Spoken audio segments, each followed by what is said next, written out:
someone's water.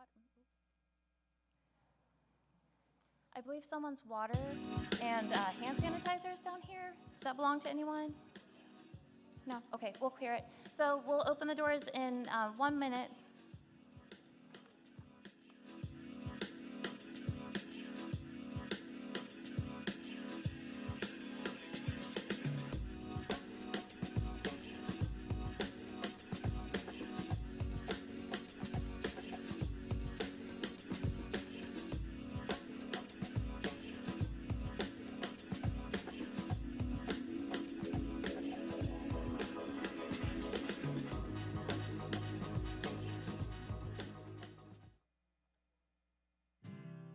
Community financial institutions have a unique opportunity to help people and local businesses, and your ability to get out into and affect communities is unparalleled.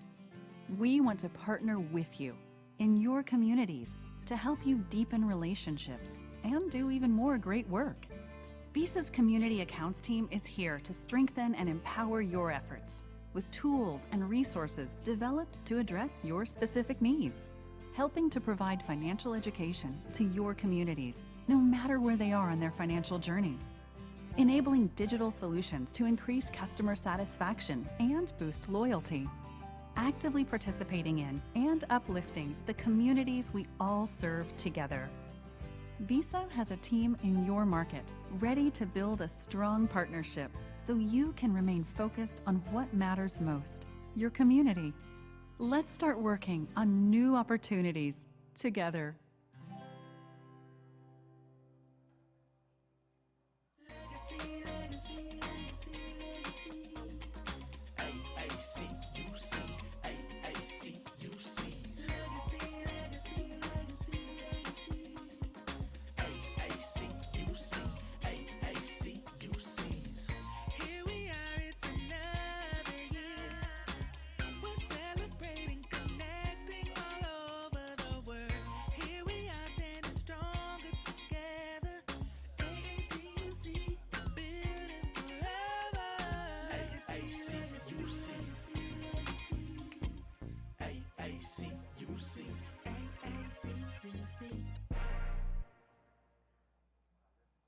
Oh my gosh, so like you said, Deshaun, this is my first in person. I've been to 2 virtual ones, and the feelings and the vibes from those ones were all really about, a little bit about healing because of the events that were happening during that time frame.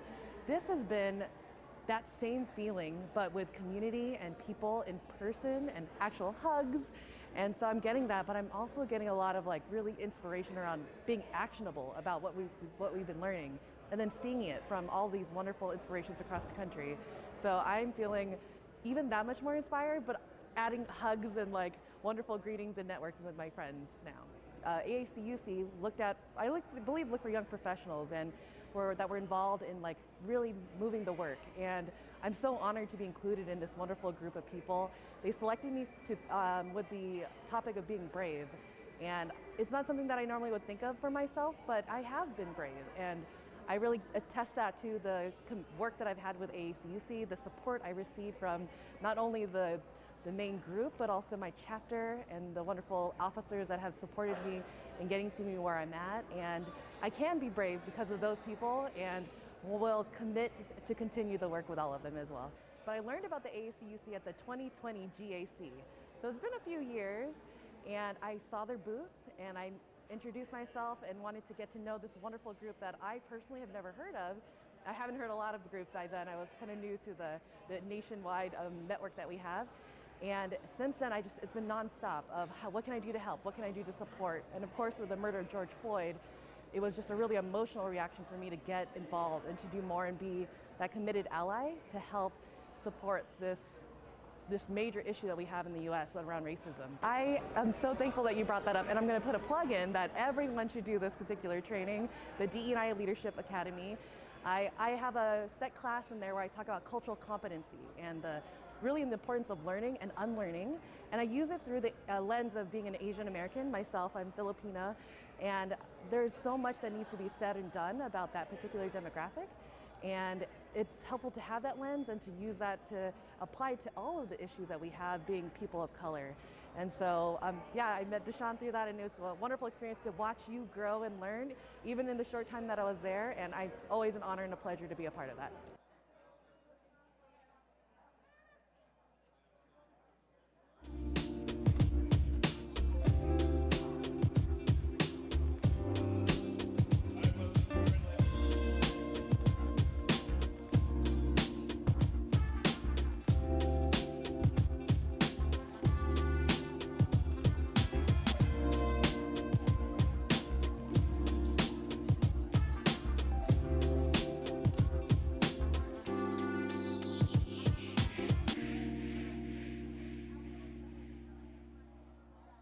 I discovered AACUC in 2020 at the GAC. There was an event they were holding in a breakout session type, if I may. And I went to that particular session, and the stories there, you were hearing about how these amazing people were impacting the credit union space through AACUC. And after that session, I was looking for the place to sign up. Like, where do I go? Who do I talk to get involved? It's been very pleasurable to see people in person. Obviously, last year's event was virtual, and you don't get what you need through the camera lens or through the computer. So it's been a pleasure just to see faces that you normally saw in that state, to see them in person and really get to feel their passion and what they're doing. Favorite moment for me was probably the Hall of Fame Awards. Listen and hear the stories of people's journeys, the inductees, their stories, and the years of service they've committed to the credit union space has been very inspiring, and it helps us push the envelope a little forward. AACUC showed me a trajectory that I can take to propel my career a little further, and since being a part of AACUC, my career has done just that. We've taken initiative. There's been some promotions involved, and I give thanks to the people that were involved, very influential in the things, and hearing their stories and kind of patting them to things that I would like to accomplish. And through those eyes of AACUC, I got to do a good deal of that.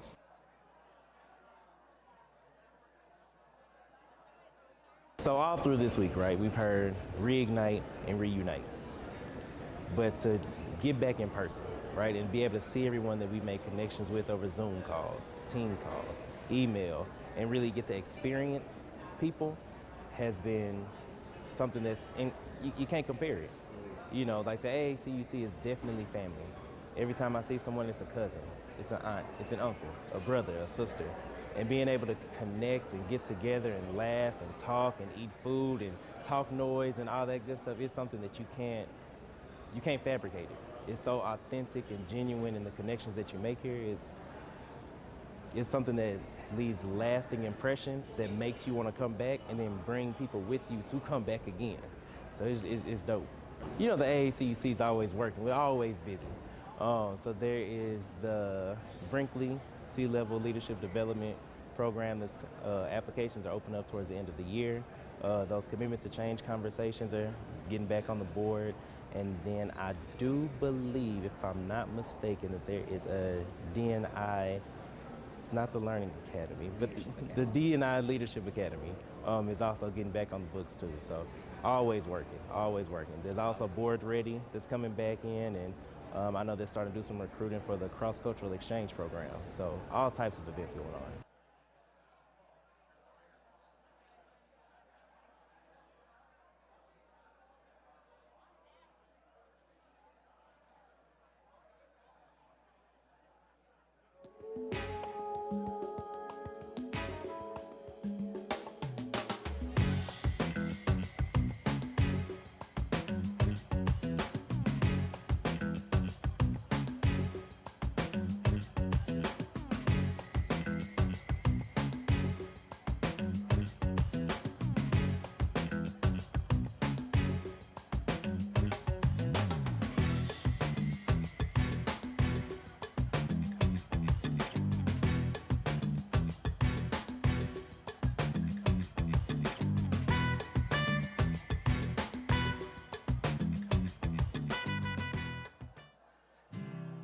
Community financial institutions have a unique opportunity to help people and local businesses, and your ability to get out into and affect communities is unparalleled. We want to partner with you. in your communities to help you deepen relationships and do even more great work. Visa's Community Accounts team is here to strengthen and empower your efforts with tools and resources developed to address your specific needs, helping to provide financial education to your communities, no matter where they are on their financial journey, enabling digital solutions to increase customer satisfaction and boost loyalty, actively participating in and uplifting the communities we all serve together. Visa has a team in your market ready to build a strong partnership so you can remain focused on what matters most, your community. Let's start working on new opportunities together.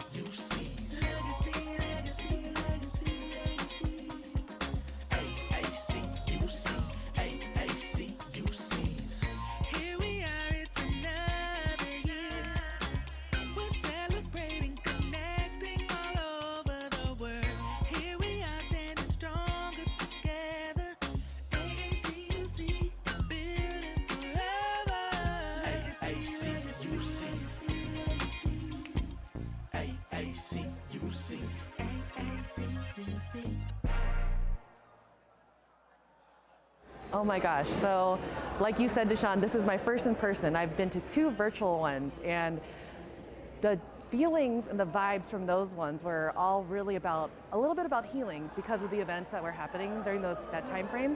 This has been that same feeling, but with community and people in person and actual hugs. And so I'm getting that, but I'm also getting a lot of like really inspiration around being actionable about what we've been learning, and then seeing it from all these wonderful inspirations across the country. So I'm feeling even that much more inspired, but adding hugs and like wonderful greetings and networking with my friends now.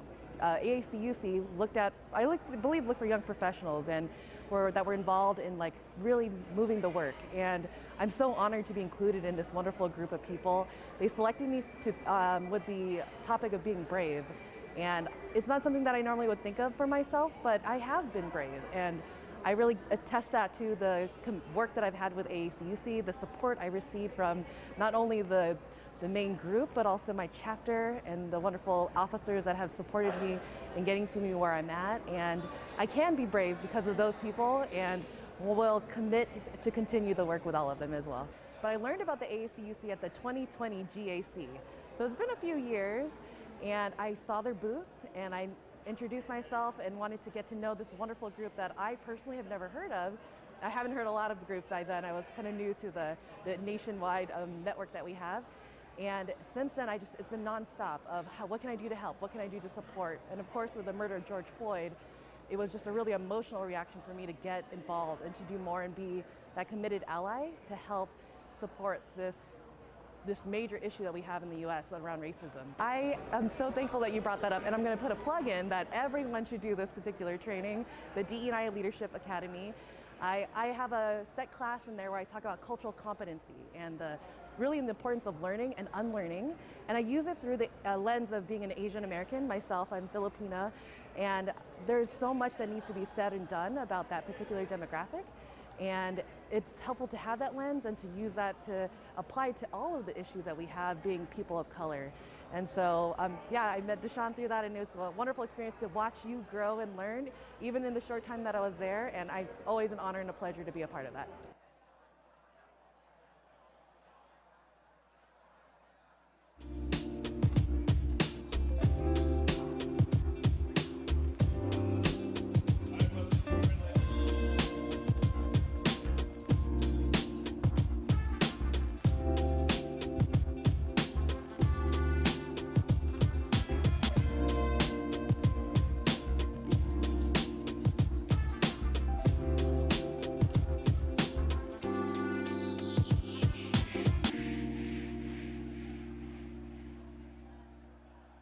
I discovered AACUC in 2020 at the GAC.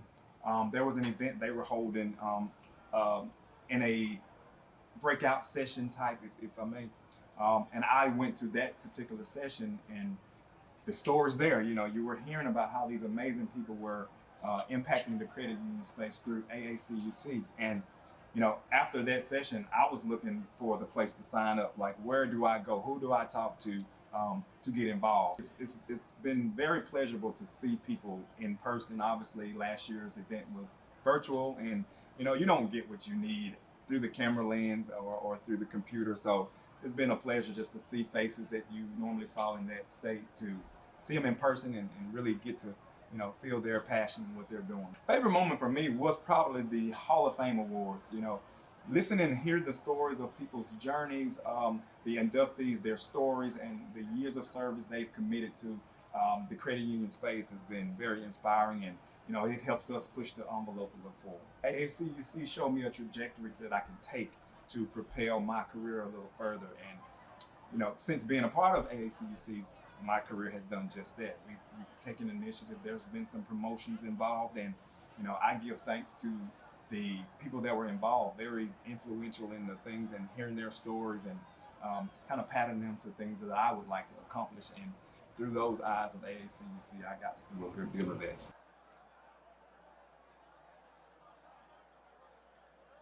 So all through this week, right, we've heard reignite and reunite. But to get back in person, right, and be able to see everyone that we made connections with over Zoom calls, team calls, email, and really get to experience people has been something that's, you can't compare it. You know, like the AACUC is definitely family. Every time I see someone, it's a cousin, it's an aunt, it's an uncle, a brother, a sister. And being able to connect and get together and laugh and talk and eat food and talk noise and all that good stuff is something that you can't fabricate it. It's so authentic and genuine, and the connections that you make here is something that leaves lasting impressions that makes you want to come back and then bring people with you to come back again. So it's dope. You know, the AACUC is always working. We're always busy. So there is the Brinkley C-Level Leadership Development Program. That's applications are open up towards the end of the year. Those commitment to change conversations are getting back on the board. And then I do believe, if I'm not mistaken, that there is a D&I, it's not the Learning Academy, but the D&I Leadership Academy is also getting back on the books too. So always working, always working. There's also Board Ready that's coming back in, and I know they're starting to do some recruiting for the cross-cultural exchange program. So all types of events going on.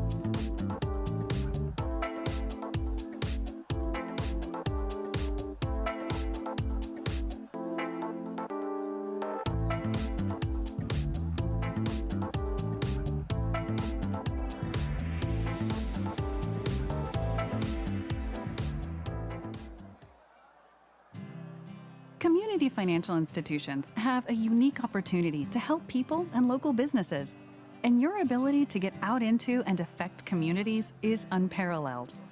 We want to partner with you in your communities to help you deepen relationships and do even more great work. Visa's Community Accounts team is here to strengthen and empower your efforts with tools and resources developed to address your specific needs, helping to provide financial education to your communities, no matter where they are on their financial journey, enabling digital solutions to increase customer satisfaction and boost loyalty, actively participating in and uplifting the communities we all serve together.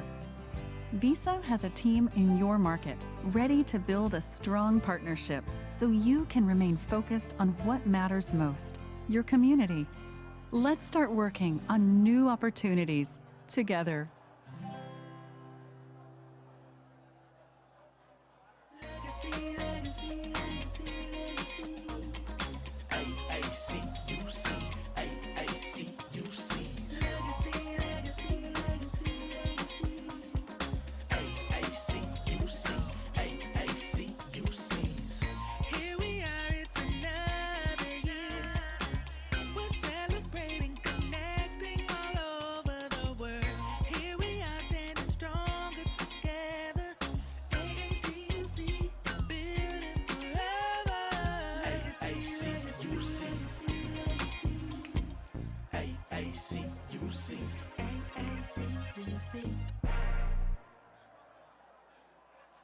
Oh my gosh, so like you said, Deshaun, this is my first in person. I've been to 2 virtual ones, and the feelings and the vibes from those ones were all really about a little bit about healing because of the events that were happening during that time frame. This has been that same feeling, but with community and people in person and actual hugs. And so I'm getting that, but I'm also getting a lot of like really inspiration around being actionable about what we've been learning, and then seeing it from all these wonderful inspirations across the country. So I'm feeling even that much more inspired, but adding hugs and like wonderful greetings and networking with my friends now. AACUC looked for young professionals and that were involved in like really moving the work. And I'm so honored to be included in this wonderful group of people. They selected me with the topic of being brave. And it's not something that I normally would think of for myself, but I have been brave. And I really attest that to the work that I've had with AACUC, the support I received from not only the main group, but also my chapter and the wonderful officers that have supported me in getting to me where I'm at. And I can be brave because of those people, and will commit to continue the work with all of them as well. But I learned about the AACUC at the 2020 GAC. So it's been a few years, and I saw their booth, and I introduced myself and wanted to get to know this wonderful group that I personally have never heard of. I haven't heard a lot of the group by then. I was kind of new to the nationwide network that we have. And since then, it's been nonstop of what can I do to help? What can I do to support? And of course, with the murder of George Floyd, it was just a really emotional reaction for me to get involved and to do more and be that committed ally to help support this major issue that we have in the U.S. around racism. I am so thankful that you brought that up, and I'm going to put a plug in that everyone should do this particular training, the DE&I Leadership Academy. I have a set class in there where I talk about cultural competency and really the importance of learning and unlearning. And I use it through the lens of being an Asian American myself. I'm Filipina, and there's so much that needs to be said and done about that particular demographic. And it's helpful to have that lens and to use that to apply to all of the issues that we have being people of color. And so, yeah, I met Deshaun through that, and it was a wonderful experience to watch you grow and learn, even in the short time that I was there. And it's always an honor and a pleasure to be a part of that.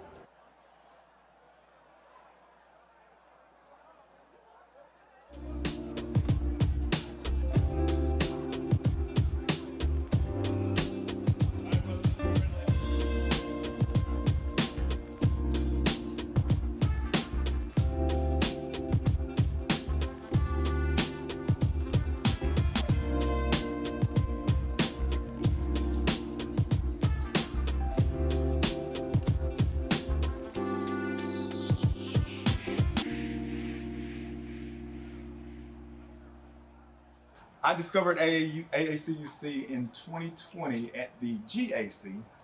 There was an event they were holding in a breakout session type, if I may.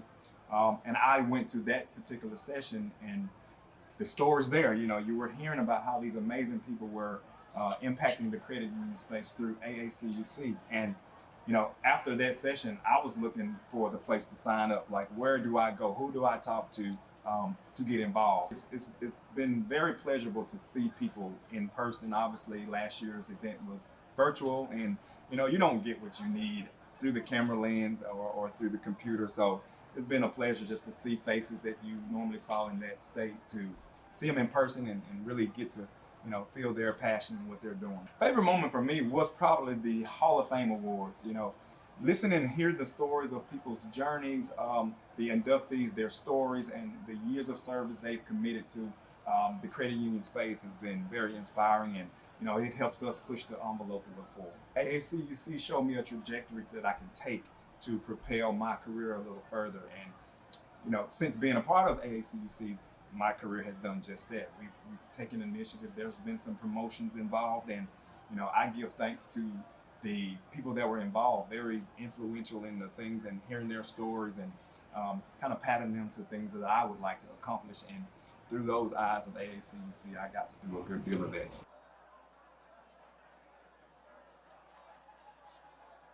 So all through this week, right, we've heard reignite and reunite. But to get back in person, right, and be able to see everyone that we make connections with over Zoom calls, team calls, email, and really get to experience people has been something you can't compare it. You know, like the AACUC is definitely family. Every time I see someone, it's a cousin, it's an aunt, it's an uncle, a brother, a sister. And being able to connect and get together and laugh and talk and eat food and talk noise and all that good stuff is something that you can't fabricate it. It's so authentic and genuine, and the connections that you make here is something that leaves lasting impressions that makes you want to come back and then bring people with you to come back again. So it's dope. You know, the AACUC is always working. We're always busy. So there is the Brinkley C-Level Leadership Development Program that's applications are open up towards the end of the year. Those commitment to change conversations are getting back on the board. And then I do believe, if I'm not mistaken, that there is a D&I, it's not the Learning Academy, but the D&I Leadership Academy is also getting back on the books too. So always working, always working. There's also Board Ready that's coming back in, and I know they're starting to do some recruiting for the cross-cultural exchange program. So all types of events going on.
Community financial institutions have a unique opportunity to help people and local businesses, and your ability to get out into and affect communities is unparalleled.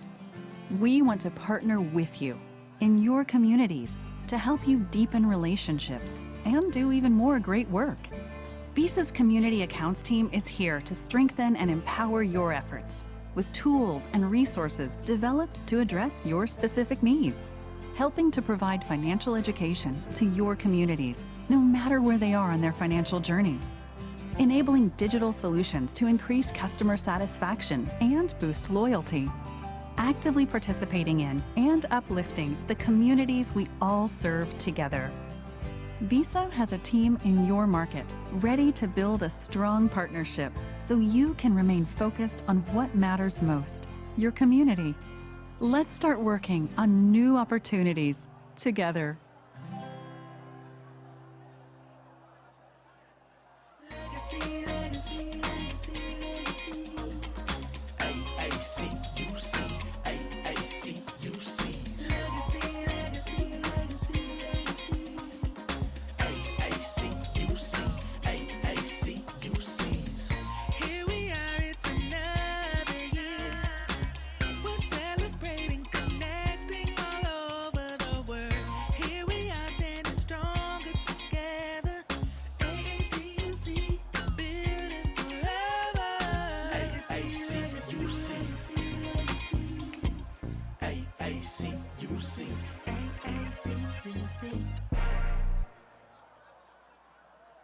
Oh my gosh, so like you said, Deshaun, this is my first in person. I've been to 2 virtual ones, and the feelings and the vibes from those ones were all really about, a little bit about healing because of the events that were happening during that time frame.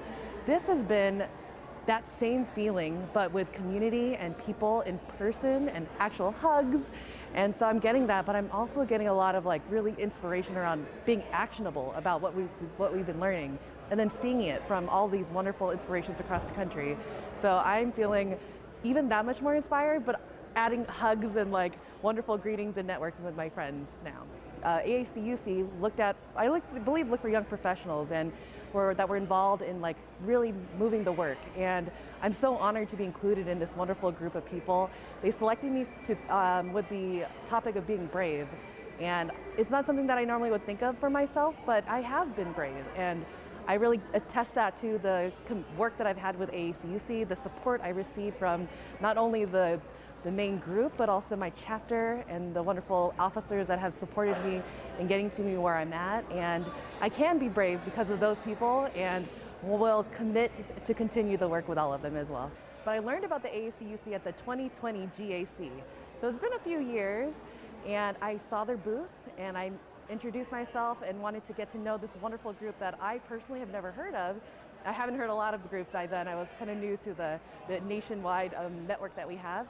And since then, it's been nonstop of what can I do to help? What can I do to support? And of course, with the murder of George Floyd, it was just a really emotional reaction for me to get involved and to do more and be that committed ally to help support this major issue that we have in the U.S. around racism. I am so thankful that you brought that up, and I'm going to put a plug in that everyone should do this particular training, the DE&I Leadership Academy.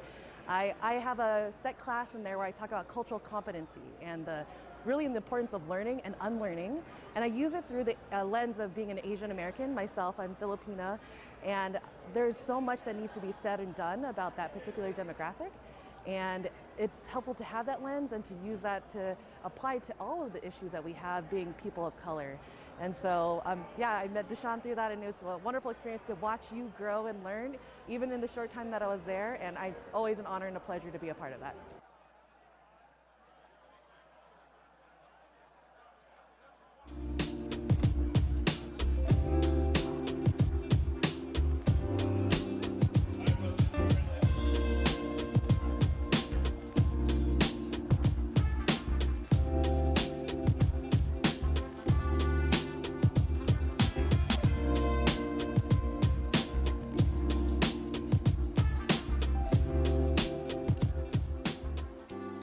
Greetings and thank you for joining us for the 2023 African American Credit Union Hall of Fame induction ceremony at the 25th anniversary AACUC annual conference.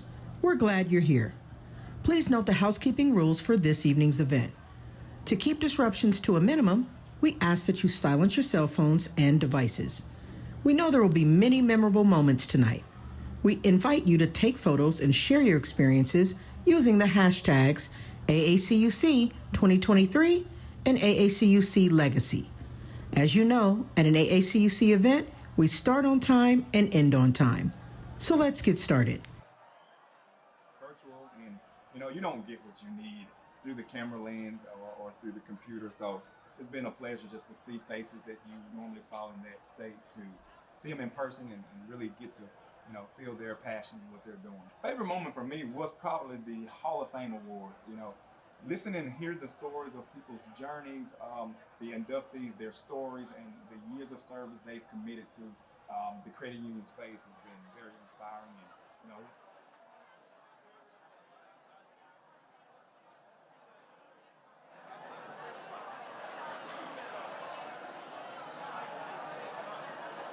Greetings and thank you for joining us for the 2023 African American Credit Union Hall of Fame induction ceremony at the 25th anniversary AACUC annual conference. We're glad you're here. Please note the housekeeping rules for this evening's event. To keep disruptions to a minimum, we ask that you silence your cell phones and devices. We know there will be many memorable moments tonight. We invite you to take photos and share your experiences using the hashtags AACUC 2023 and AACUC Legacy. As you know, at an AACUC event, we start on time and end on time. So let's get started.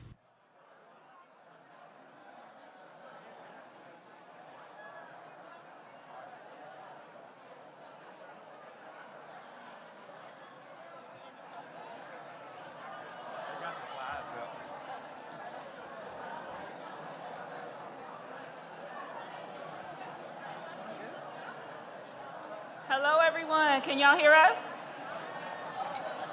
Yeah? How y'all feeling?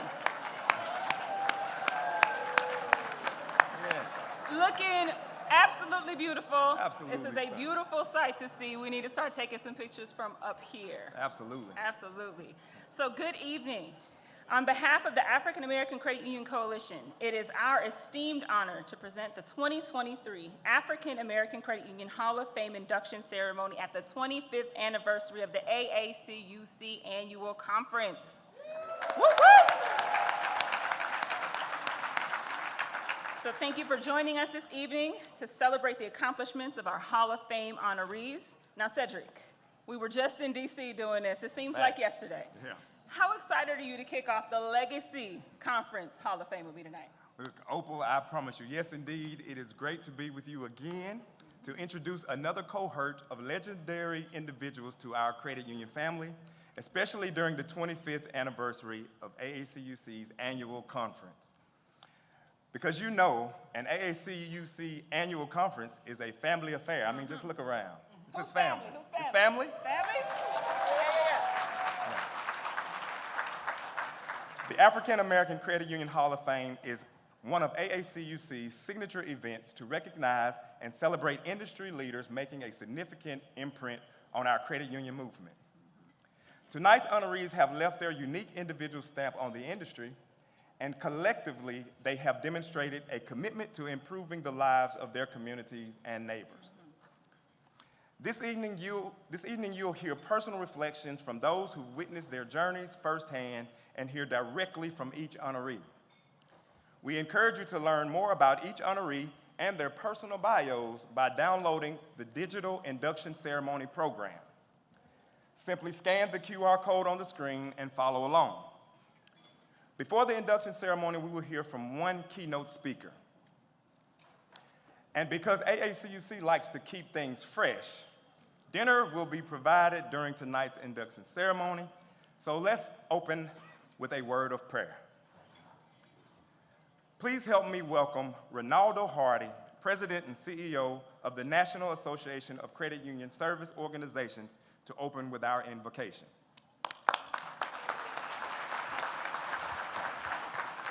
Thank you. Please bow your heads for prayer. Father, we thank you for this opportunity to be gathered here tonight to celebrate the legacies of great leaders who have carried our movement forward.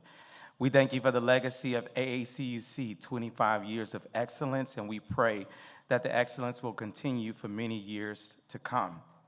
Over the next few moments, we pray that we are inspired, that we receive inspiration that will carry us forward, and that we will be great caretakers to the legacies that we lead and will leave. We also pray a blessing over the food tonight and over the rest of this ceremony. In Jesus' name we pray, amen.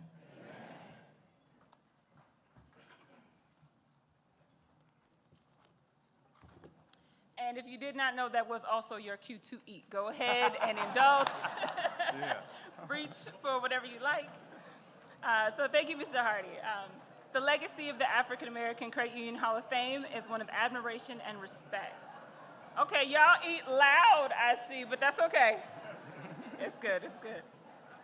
To date, 63 remarkable credit union aficionados have been inducted into the Hall of Fame. At this time, we'd like to recognize previous Hall of Fame honorees in attendance tonight. If you are a past honoree, please stand to be recognized. Let's give them a round of applause. Woo!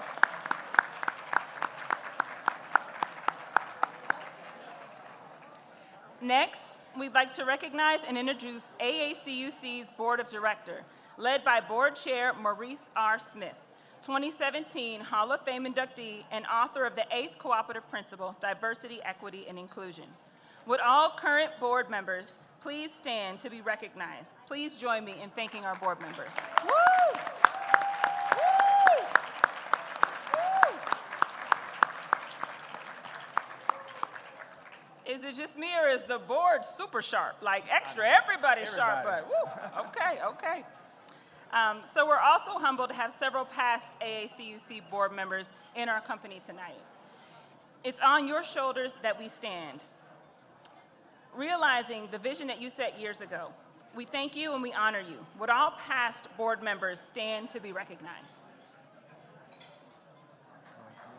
All right.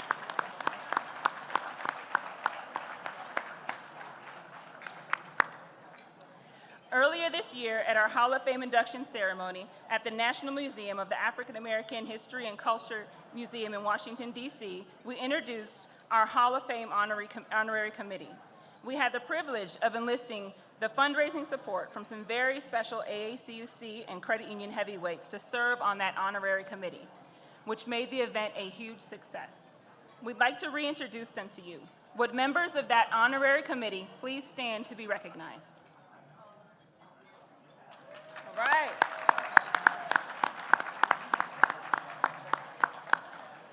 Thank you for your support.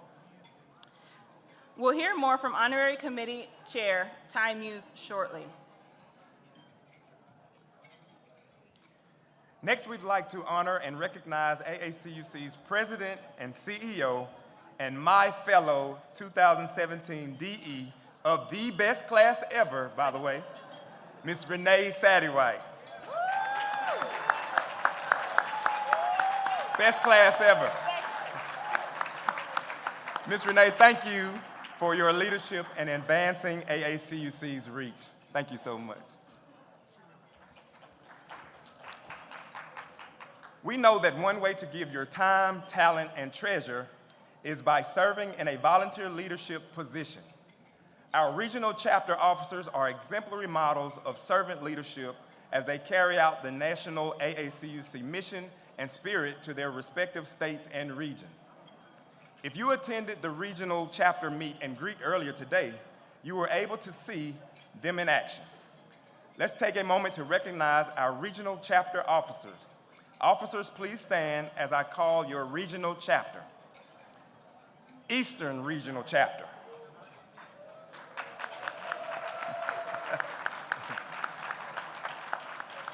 Southern Regional Chapter.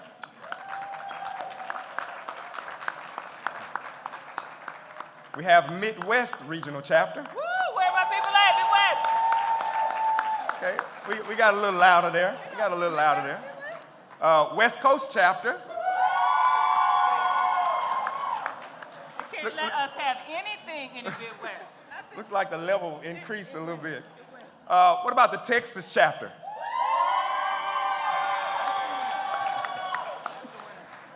Thank you.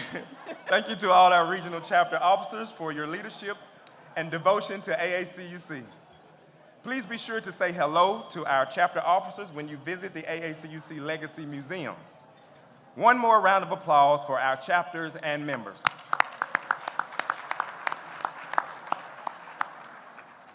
AACUC staff and Army of Volunteers are the secret sauce behind the organization.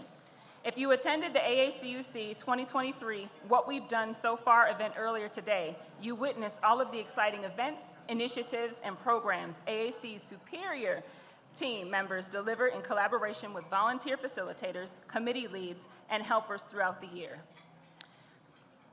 Would AACUC staff please stand to be recognized right now?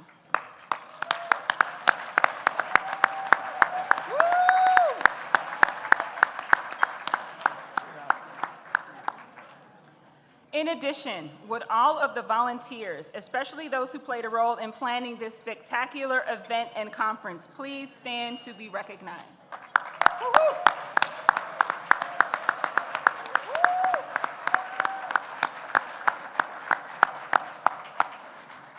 All right, lastly, because I know it's been a lot. Lastly, we would like to recognize our national dignitaries in attendance. Please help me welcome National Credit Union Administration Board member and past immediate chairman, Rodney Hood. Please stand and be recognized. We very much appreciate your efforts to advance the credit union movement, and we look forward to inducting you later this evening. We'd also like to acknowledge Bob Trunzo and Terrence Williams of True Stage. I am rocking the True Stage new colors, if you had not noticed. I work for True Stage, for all of you who don't know that. We love you too.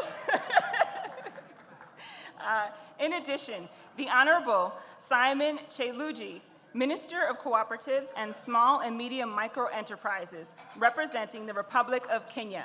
Please stand to be recognized.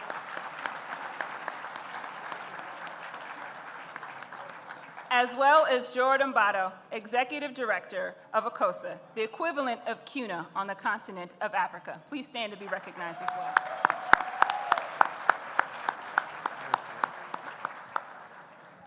AACUC has some of the best supporters and partners in the industry. They continue to meet the movement and help AACUC advance diversity and inclusion within our credit union system. We would like to take a moment to thank all our Hall of Fame induction title sponsor, Visa, and our Hall of Fame presenting sponsor, ViStar Credit Union. Yeah, let's give them a hand. Your generosity and commitment to AACUC allows us to honor extraordinary leaders in our movement. We would like to extend our heartfelt thanks and appreciation. Let's give that group of sponsors another round of applause.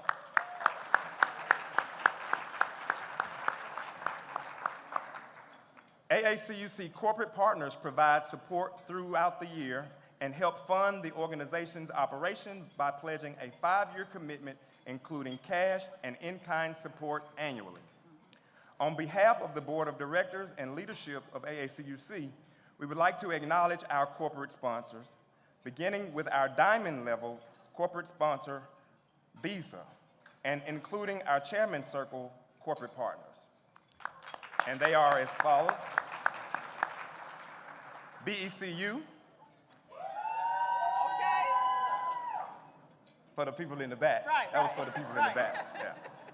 Coastal Credit Union. Georgia United Credit Union. Green Path. Local Government Federal Credit Union. MECU Credit Union. Peach State Federal Credit Union. You must be in the Peach State. Okay. Schools First Federal Credit Union.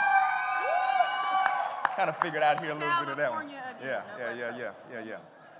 State Employees Credit Union of North Carolina. SRP Federal Credit Union. We are in here tonight. We are. The American College of Financial Services. I better hear a little something here. True Stage. Come on. Oh, we can do better than that, True State. And Visions Federal Credit Union. Please join me in showing all of our heartfelt appreciation for all of our corporate partners.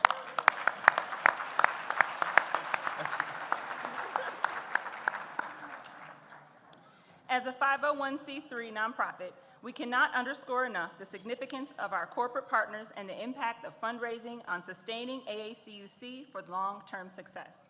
That is why AACUC enhanced its corporate partner tiers this year to include annual pledges beginning from $25,000 as a sustaining corporate partner to $1 million as legacy corporate partners, as well as being intentional with fundraising. I'd like to invite Ty Muse, 2022 Peak Career Lifetime Achievement Award, Hall of Fame Honoree Committee Chair, incoming AACUC National Board Director, and President, CEO of Visions Credit Union to share, right? That was amazing. Yes, that was amazing. To share how you can enable and future-proof AACUC.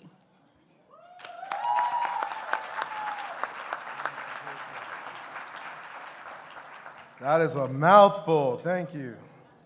Brother got 5 jobs. Good evening all, and on behalf of the Honorary Committee, it is a privilege to support the AACUC and celebrate 8 exceptional human beings. The Hall of Fame is rooted in serving as a fundraiser for the sustainability of the AACUC. Now more than ever, even with ever-changing economics, political, and social conditions, y'all saw the Supreme Court, the need for the AACUC and the unique value proposition the AACUC delivers to enable credit unions to be more diverse and inclusive, and to develop and promote professionals of color in our credit union movement couldn't be greater. So I think up there you can see a slide. I'm hoping it's popping up soon. So what does this mean for you? Well, you heard Opal share our new corporate partner tiers. I'm confident you have some potential new corporate partners with us tonight. I'm also confident we have supporters of all backgrounds and abilities with us tonight. No matter if you represent an organization or yourself, we take your personal check. Maybe not tonight, but you can mail it in. Everyone is welcome to donate and contribute to the success of this amazing and important organization. Thanks to our Hall of Fame title sponsor, Visa. Yeah, give it up for Visa. They made it very, very easy for you.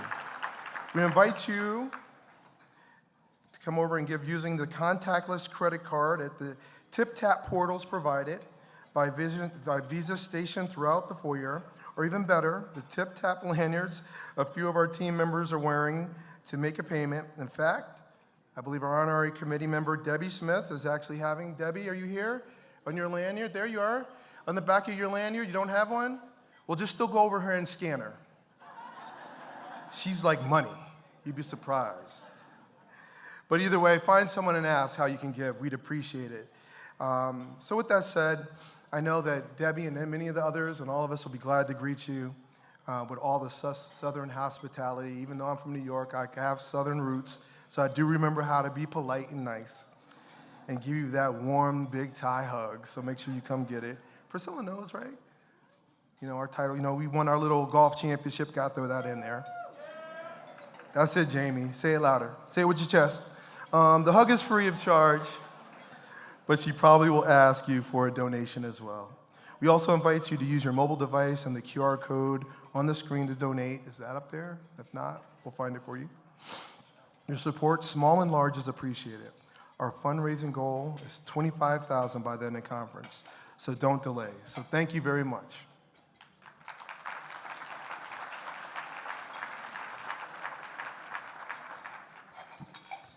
Thank you, Ty, for that fundraising challenge there. Now I'm pleased to welcome and introduce our keynote speaker and Hall of Fame inductee, Gary A. Officer.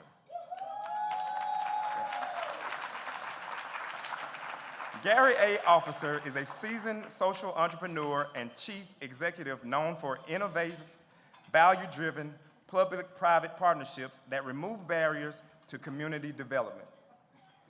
Gary is currently president and CEO of the Center for Workforce Inclusion, as well as founder and CEO of its sister innovation hub, CWI Labs.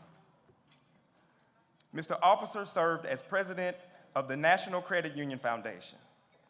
As an affiliate of the Credit Union National Association, the foundation promotes and manages credit union development and consumer savings programs on behalf of CUNA and the U.S. credit union movement, as well as manages the National Development Education Volunteer Program.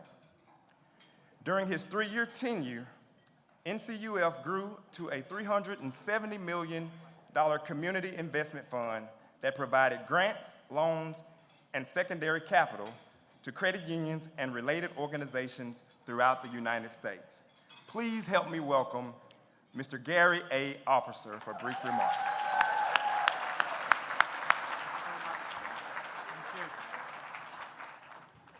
Thank you very much, and I appreciate the generous introduction. And this event tonight for me is really a homecoming, because I was once a regular participant at the AACUC gatherings when we had no more than 10 rows and 5 wide of folks coming through here. And to see what it's become is really quite extraordinary. So I'm delighted to be here. I will try to be brief, but brevity is not my style. So I'll try to make sure that my points come forth as succinctly as possible. We're in Georgia, and we have a political leader down here by the name of Stacey Abrams, who once said, yes, it's true, who once said, and I quote, "Leadership is about providing people with a vision they have yet to see. Leadership is about providing people with a vision of a future they have yet to see. I can think of no organization within an industry so lacking in diversity for whom these words carry the virtue of being true. I say this as someone who was involved in the movement almost 2 decades ago, so please accept the timing of my comments. But elements of it does ring true to this day. So I was first introduced to the AACUC back in 2002. The organization was incorporated just a few years earlier, and as a recent arrival into the credit union movement, one of the things I discovered when I walked through the doors at CUNA, I say this with candor because I'm no longer in the movement, were how few people of color were coming through the doors. How few people of color were coming through the CUNA doors. So I asked a colleague of mine, Bill Crowley, who was at the time at the foundation. I said to Bill, where are our people? This is a massive community, but our participation seemed to be limited. Where are our people? I asked Bill. So Bill alerted me to an organization called the African American Credit Union Coalition, and to the man responsible for its creation, the indomitable Michael Hale. Michael Hale. So Michael, and I wrote this speech for 2 reasons tonight, if I'm really candid with you, because the older I get, the further back in time I go. And I was expecting to see so many more younger people in this audience tonight. And yet we had not yet found a way to build that pipeline. So I'm going back to Michael and what he envisioned for the AACUC. And Michael wanted an organization that would serve as a safe and supportive space for African Americans within the movement, where friendships can be formed and peer-to-peer relationships can be fostered, and the experiences shared of African Americans across the credit union movement can be discussed with safety. The AACUC, under Michael's leadership, then began to progress, but he did not do this alone. Michael pulled many along with him. And joining him on the journey were luminaries like our beloved late friend Hubert Huisman, Mr. Bert Hash, a dear friend, Helen Godfrey, and my dear friend and Atlanta's very own, Ms. Sheila Montgomery. Now, this group of wise and gifted leaders fostered an environment of friendship and camaraderie, which continues to this day. Through pain and losses, we have traveled our life's journey together, and they were there for me. I hope I have been there for them over the years. I say all this because there's an old saying that goes like this, and I said this before: the older we become, the further back in time we travel. And that often happens with age. And my journey into my past began with the painful loss of my own identical twin brother 5 years ago, and the overflowing support and love which came my way from many of the leaders of AACUC, forged through relationships and friendships. So after the loss of my brother and the outreach of my friends in the movement, I began to reappear at the GAC. Not, I must confess, for credit union business, but to re-engage with the community, the AACU community, for which I became so attached. And so much over the years had clearly occurred from my consistent visits to the GAC to what I discovered when I came back.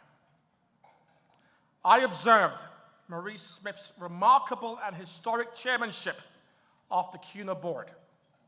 I know those CUNA board meetings. I attended quite a few. That Maurice was able to steward our movement through the most consequential post-civil rights period in our history, and to do so with remarkable tact and diplomacy was as impressive a feat as I have ever observed.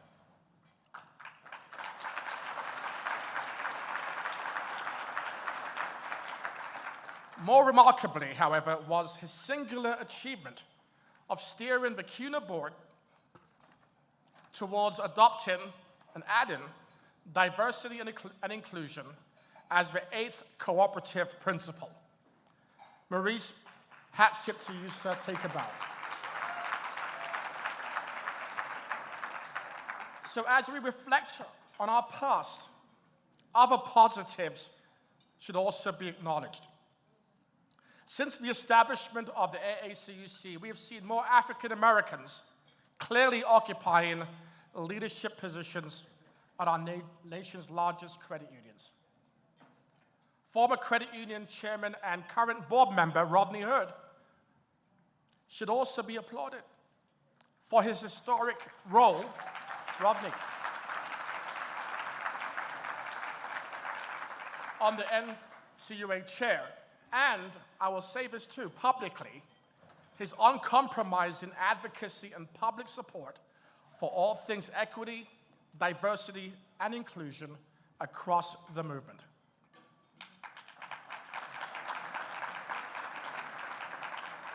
And what can I say about Renee? What can I say? She has emerged as the conscience of the movement, with her transformational leadership ability and to emotionally connect with her audiences, all supported by her unmatched eloquence when needed, in speaking the truth to racial injustice. She has made equity and diversity the central themes in leadership discussions across this movement. She deserves great credit for being the right leader at the right time for the AACUC.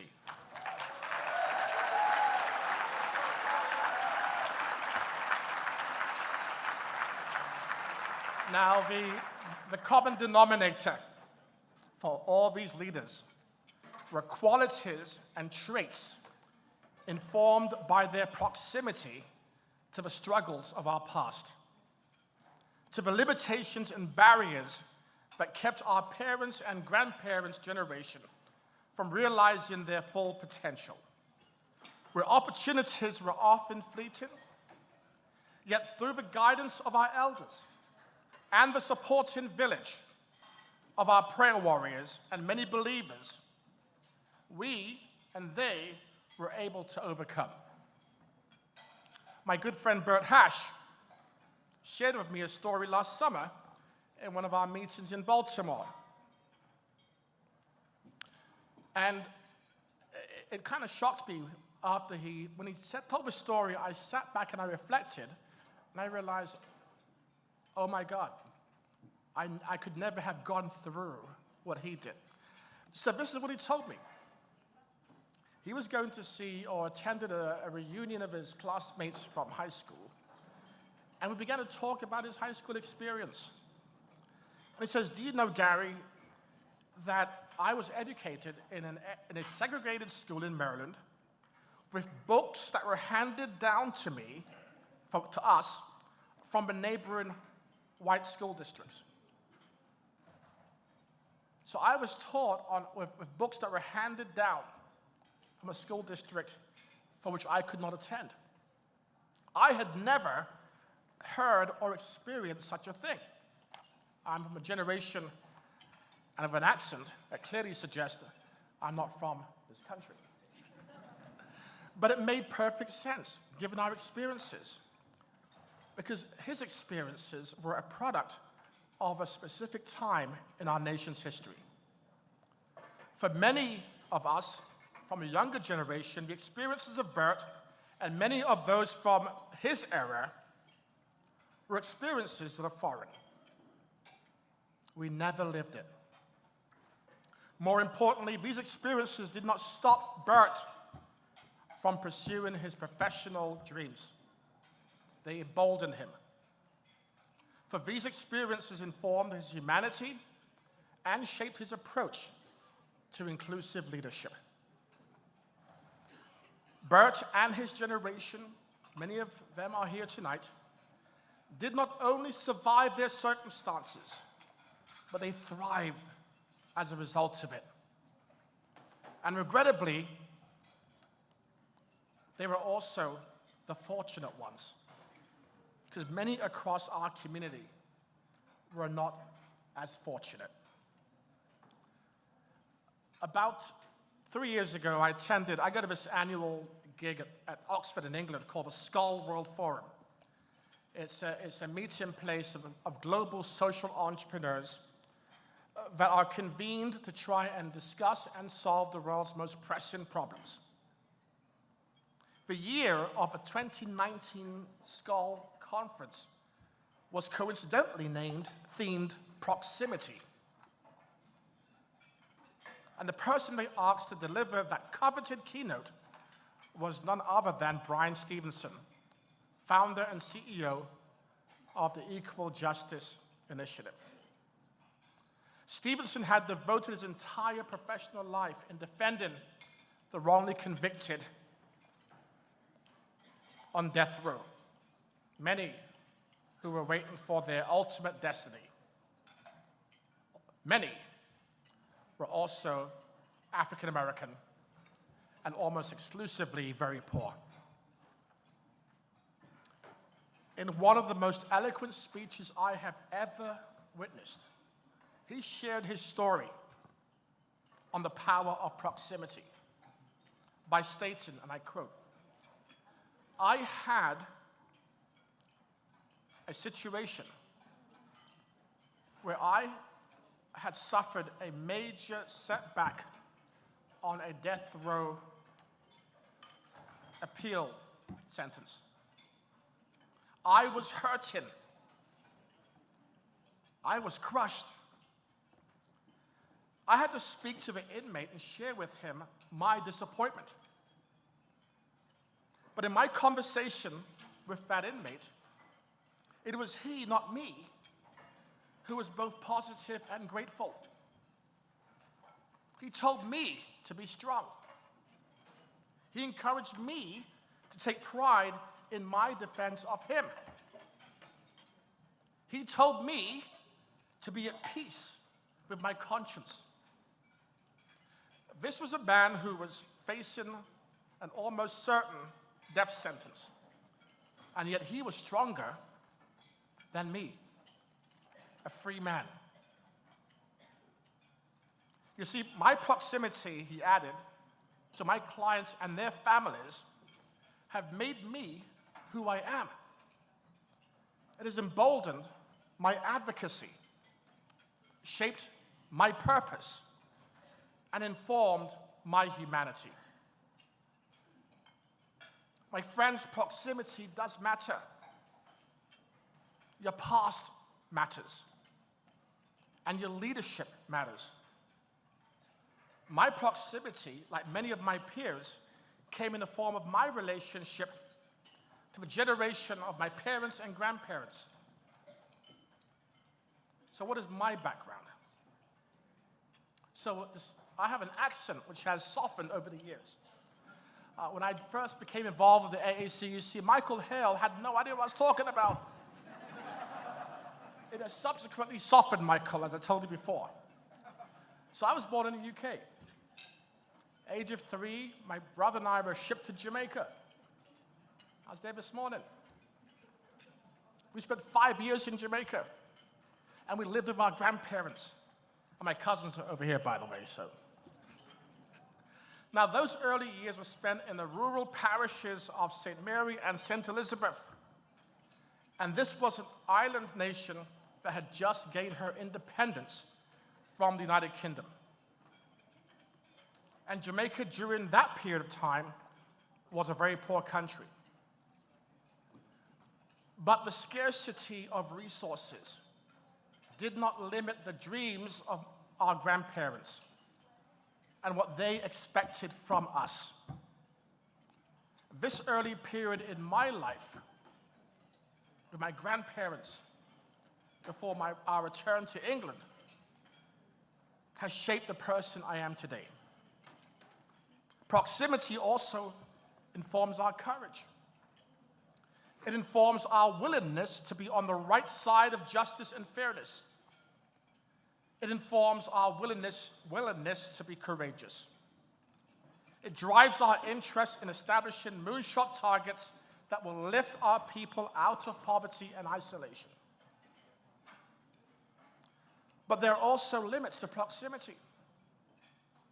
We all need friends. We all need allies, partners, faith leaders, and mentors as we journey through life. I found mine in communities across the UK and North America. And I discovered people who believed in me, at times, more than I believed in myself. And I'm sure for each and every one of you here tonight, you can relate to the importance of mentors, of allies, of prayer warriors, and of friends. When I became the executive director of the National Credit Union Foundation back in 2002, we were anchored by a community investment fund with a balance of about $18 million. We celebrated $18 million. But I posed a question to myself that resonated to a few.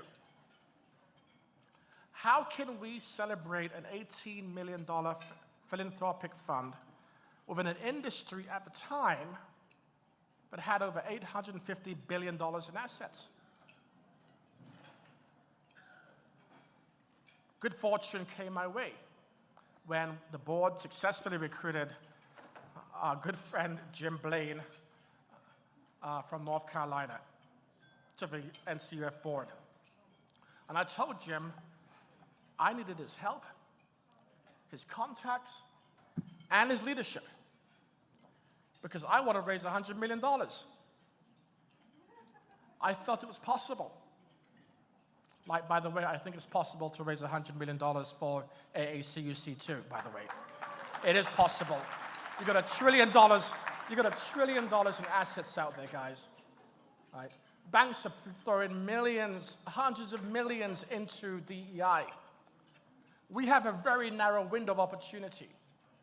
So to piggyback on the preceding speaker, Renee, we need to put out an appeal to get our friends and allies to institutionalize a real commitment to DEI that will see us through a period of time when public attention shifts. And we need our allies to support us. So I told Jim, $100 million. Now, if any of you, I know our friends in North Carolina will laugh when I say this. I said $100 million. Jim said to me, why stop there? Let's make it 500 million, he said. And his credit union anonymously invested $30 million in the fund to get it started. It takes, folks, it takes leadership. And when Ed Callahan retired from Patelco, we concocted the idea of creating the Callahan Fund of $100 million. A fund that would be sourced through Ed's credit union network of CEO prodigies that had either worked for him or with him over the years.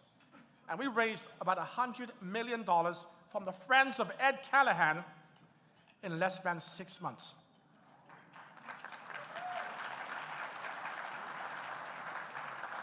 The fund and the CIF gained momentum over time, and by the time I departed the foundation, we were way past $350 million. It can be done. And I've pressed Renee, I'm now off script here, I've pressed Renee to engage her community of friends who believe in the rights of individuals and communities to live with safety, happiness, and inclusivity in the workplace and across credit unions. I'm told by my friends in the search community, who I refer to as my allies, that DEI is not here to stay. It's the first thing that's been cut when a company decides they're going to try and trim their budgets. And this movement needs to back up our 8th cooperative principle by supporting the AACUC.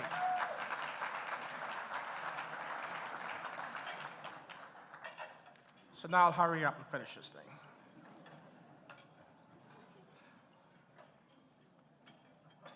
I discovered something else after my time with the foundation. And I'll be very honest with you, as someone who is no longer in the credit union movement. I report to no credit union board. I work across communities, networks. When I joined the foundation, there's a term we use here that I always kept thinking about repeatedly. And that term was people helping people. For me, at times, this often sounded more like a slogan without a strategy, a slogan without clear tactics. And the clear tactics related to how we were really finding ways to serve underserved communities and poor people. People helping people. A strategy often, a tactic occasionally, but it did not feel like it had substance across the movement. Again, this was 20 years ago. We have made progress. But one of the things I also learned and about credit unions through the AACUC, that people helping people didn't always, it applied more uniformly within the AACUC ecosystem. Michael Hale opened a branch in DC in an underserved area while he was at Andrews with Operation Hope, I recall. Bert expanded into the low-income communities in Baltimore. Sheila and Helen always sought to engage different groups to extend their services. Strategies that were employed to better extend services. And for me, people helping people resulted in actually, this is a dirty little secret I'll share with you. So when I ran the foundation, we had this money, put out these RFPs, and we invited credit unions to apply. And we would make a few phone calls to credit unions who we knew were doing great things, and Kathy would know the story. Credit unions who were doing fantastic things, but didn't have the capacity, the resources, or the skills to submit quality proposals. So what we did, we wrote the grants for them. We wrote the grants for organizations that we knew were doing good work, did not know how to put it in writing. And people helping people is not a phone call to walk someone through the guidelines.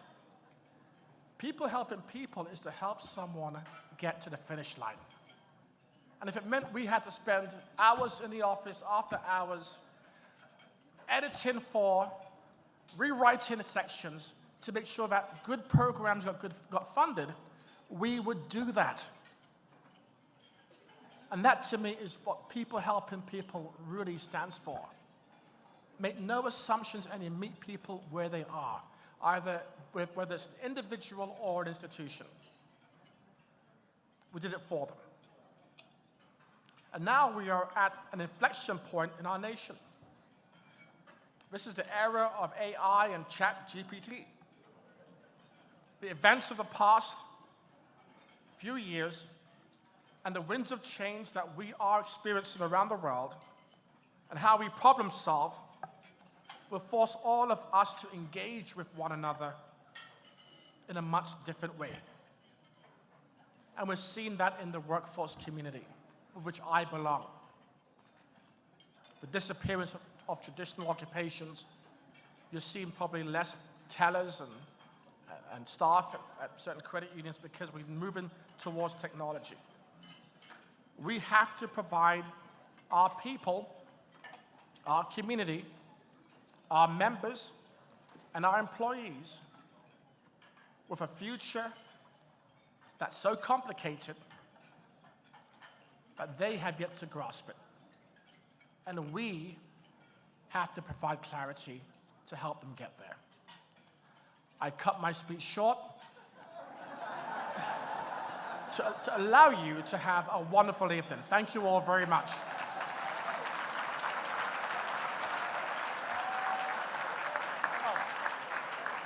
And by the way, I'll say this again. We need to support AACUC. If we could raise $100 million for Ed Callahan through 5 of his buddies 20 years ago, why can't we do the same for the AACUC? It's possible. Let's back it up. Thank you all very much.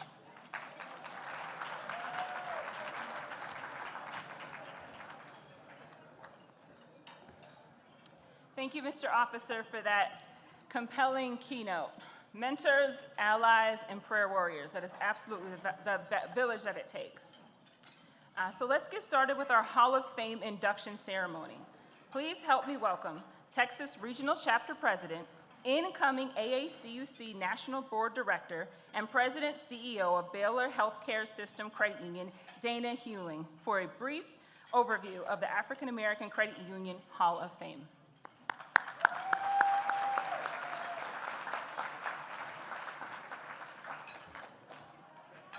Good evening. I'm Delana Hewling. It's such a pleasure to be here with you tonight. On October 16th, 2008, the AACUC unveiled an exhibit featuring African Americans in the credit union movement. The first 100 years at the America's Credit Union Museum in Manchester, New Hampshire. Continuing with that effort, the Funding Development Committee created the African American Credit Union Hall of Fame. The Hall of Fame induction ceremony was created to honor and recognize African Americans and allies who have and are contributing to the credit union movement, many who are unsung heroes.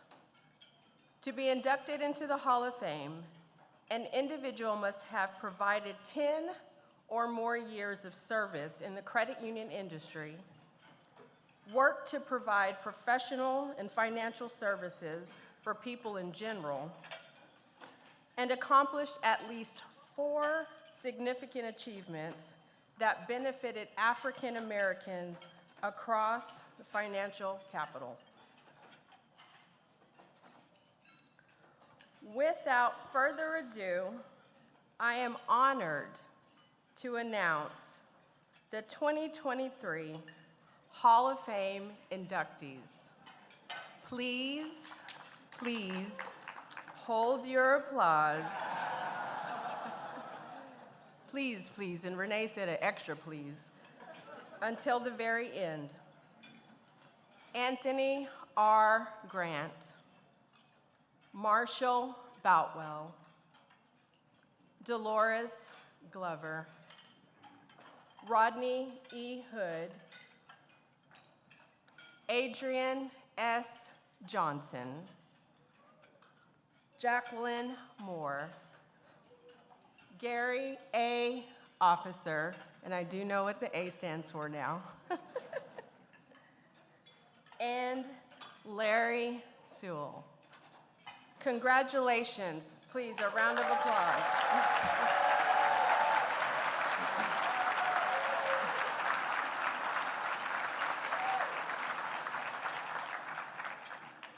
So we did something different, so we encourage you to learn more about each honoree using the QR code to view their bios in the digital program. So in honor of AACUC's 25th anniversary, we are humbled to recognize Anthony R. Grant posthumously as a legacy honoree. Please turn your attention to the screen to learn more about Mr. Grant.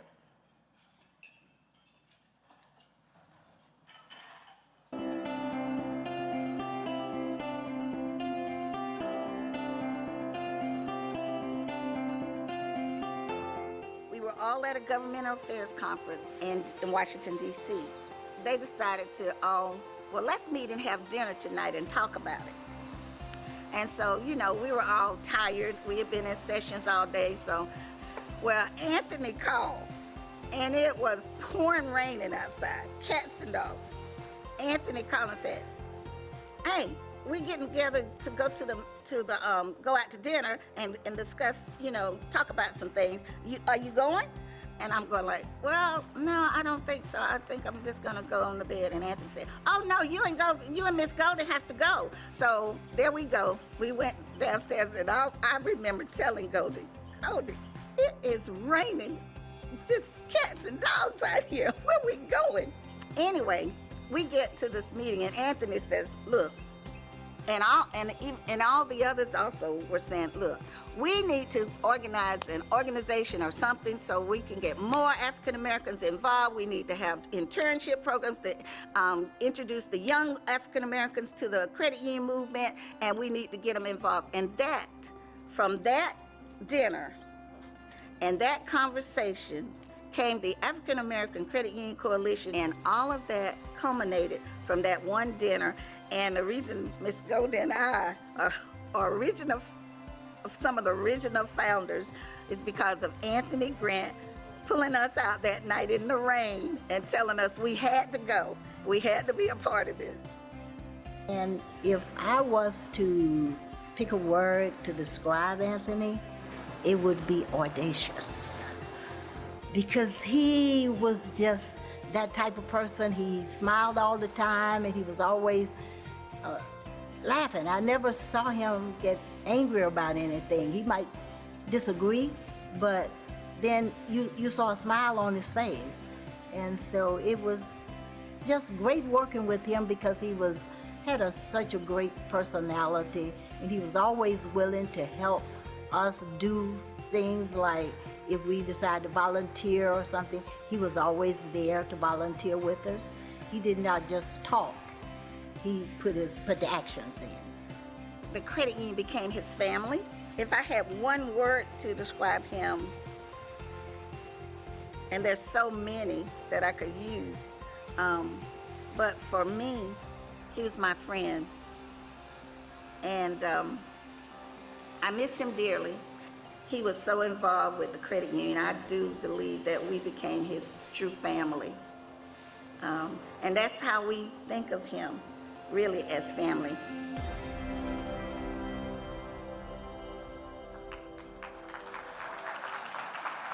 Wow. It's amazing to think for this 25th anniversary, just the fabric of the time and the heart and the effort that has brought us here today. We still have a lot of work to do, but wow, what an amazing story to tell, and what amazing work that has been done. So please help me recognize Ed Presnell, Business Development Executive at Peach State Federal Credit Union and AACUC Director Emeritus, to recognize Mr. Grant.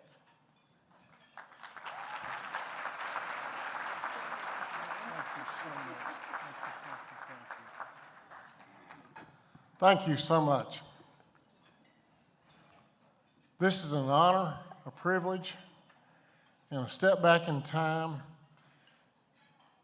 to honor a man whose smile you saw was his trademark. Behind that smile was determination for this organization. Were it not for Goldie, Louisiana, and Sandra and Anthony, I wouldn't be standing here participating in this ceremony, nor would I have had the privilege in 2019 to be recognized in the same fashion. Anthony's presence was so much fun. We'd come here, and when we had a smaller group, we remember we used to play bid whist and spades. Anthony and I were spades partners, and we got trophies. And we had a strategy, and Anthony wouldn't tell anybody except me, this is how we're going to do it. And I was Ed P., and it was Anthony's way. We had other things we did. When we went to the Hill, Anthony said, I'm going with Ed P. because he knows where everything is. All the other folks came along, and sure enough, we'd get called to a vote. We'd be in a congressman's office, and the bell goes off. He said, come on, let's go. And Anthony just tops up, and we just strut over there, and everybody's good to go. So with that, I have so many fond memories of Anthony, a man gone too soon. A man gone too soon, but who touched so many lives and continues to touch lives. So I have the privilege of asking Sandra DeBoe Bland to join me and present the recognition of Anthony Grant's service and officially induct him into the African American Credit Union Hall of Fame.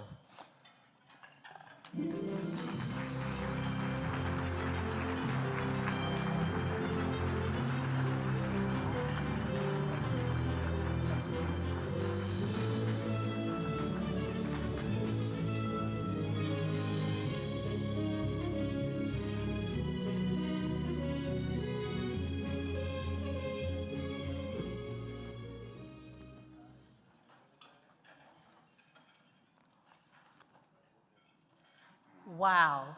Good evening, ladies and gentlemen. On behalf of our SRP family, tables 13 and more, stand SRP.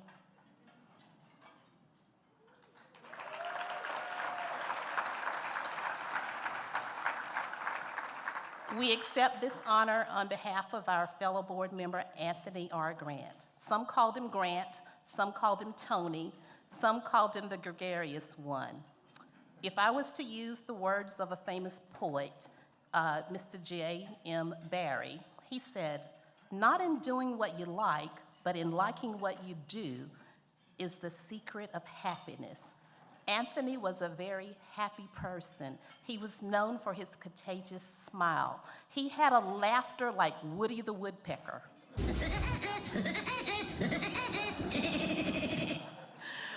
Full of life.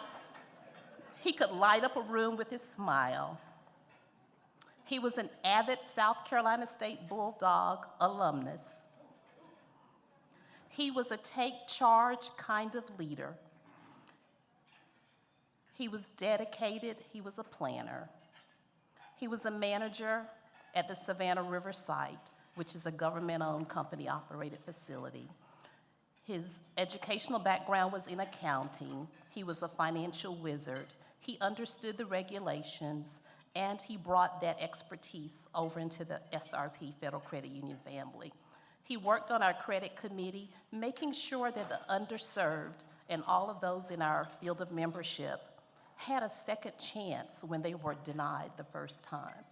He pushed the envelope to make sure those that we would call C, D, and E, maybe F, level paper, got those loans so that they could purchase those cars or get that house or make a life-changing move on their behalf. He was a bridge. He bridged many gaps in the community. Whether it was working in the credit union movement, he just took charge. He never knew a stranger. He was the go-to person. As Ed mentioned, strategy. He was always thinking. He presented technology to us, bill pay. And we would talk for hours and hours about, do we want to offer it for free or should we charge the members? And Anthony was very insistent, they need to have it for free. I think we settled on about $4.95 for the first time out the gate, but eventually we started offering it for free. So with that, on behalf of the SRP family, thank you for recognizing Anthony R. Grant, one of the founders of the African American Credit Union Coalition. Thank you, ladies and gentlemen.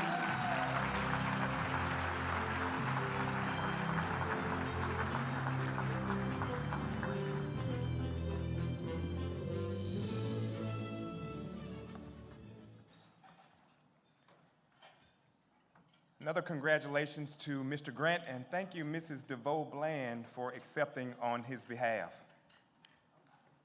Our next inductee is Marshall Boutwell. Please welcome Mike Mercer, retired CEO of the League of Southeastern Credit Unions and Affiliates, and 2020 Hall of Fame inductee, to tell us more about Mr. Boutwell.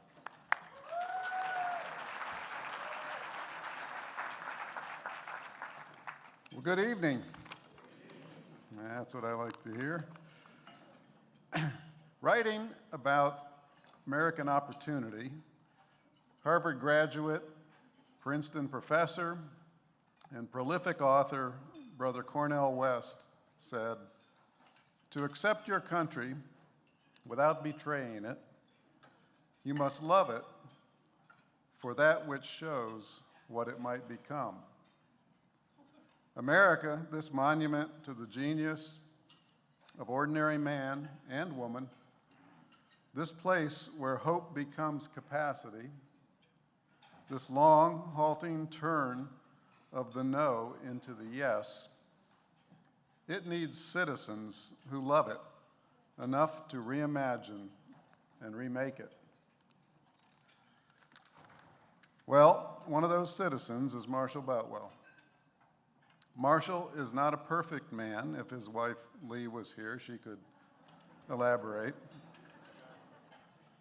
But Marshall is a man to whom right and wrong matters. While he occasionally admits that he is not always right, he brings the passion of constructive dialogue to the table every time. At the conclusion of vigorous debate, you will come to see that Marshall has a big heart for the underdog in contest, for the underserved in business, and for the underappreciated in society. Marshall is fiercely loyal to his friends, no matter their station in life or status. He is generous to his causes. He always does what he commits to do, and he is a true friend to many of us in this room. In short, he is the sort of citizen that Mr. West describes, the sort of citizen that America and AACUC needs. It is my extreme pleasure to join all of you in welcoming Marshall Boutwell into the AACUC Hall of Fame.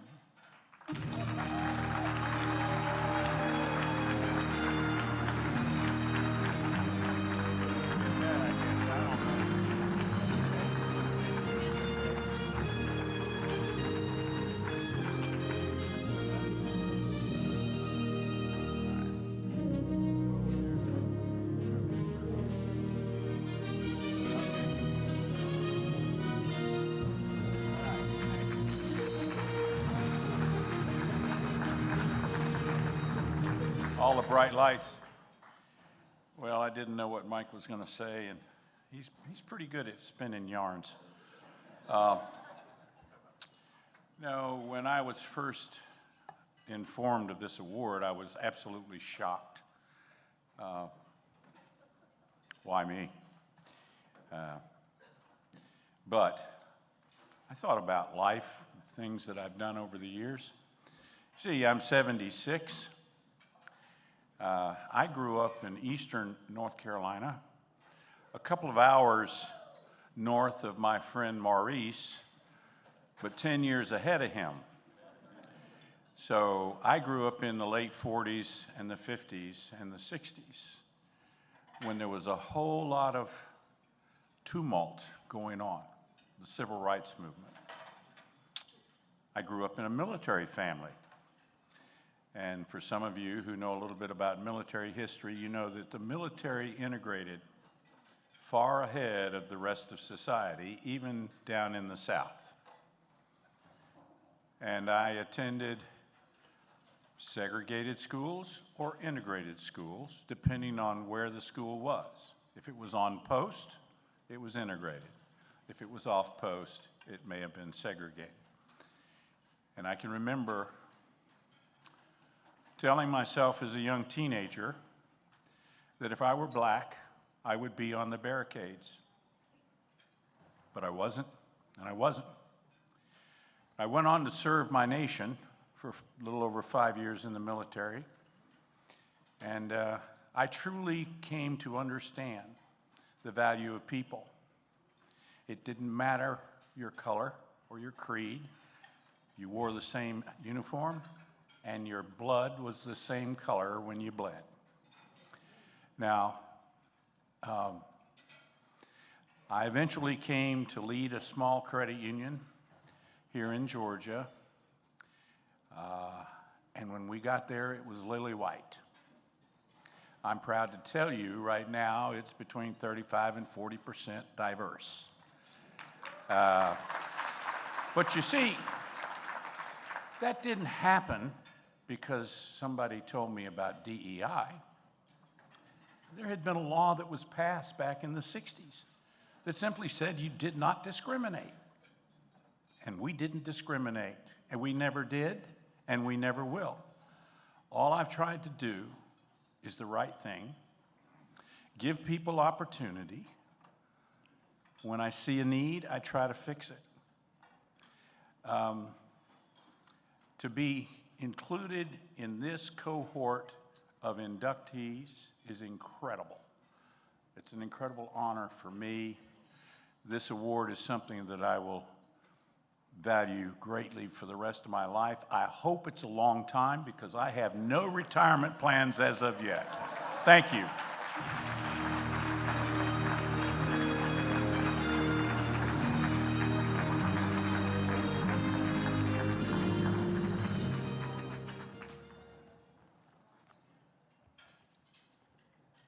Congratulations again, Mr. Boutwell. Our next inductee is Delores Glover. Please welcome Maurice R. Smith, retired CEO of Local Government Federal Credit Union and Civic Federal Government, 2019 Peak Career Lifetime Achievement Award recipient, 2021 DEI Trailblazer Award recipient, and 2017 Hall of Fame inductee to tell us about Ms. Glover.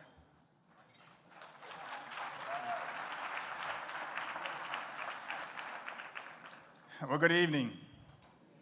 Of all those statements, you think I can't figure out what I want to do when I grow up. So I have the privilege of presenting to you Mrs. Delores Glover.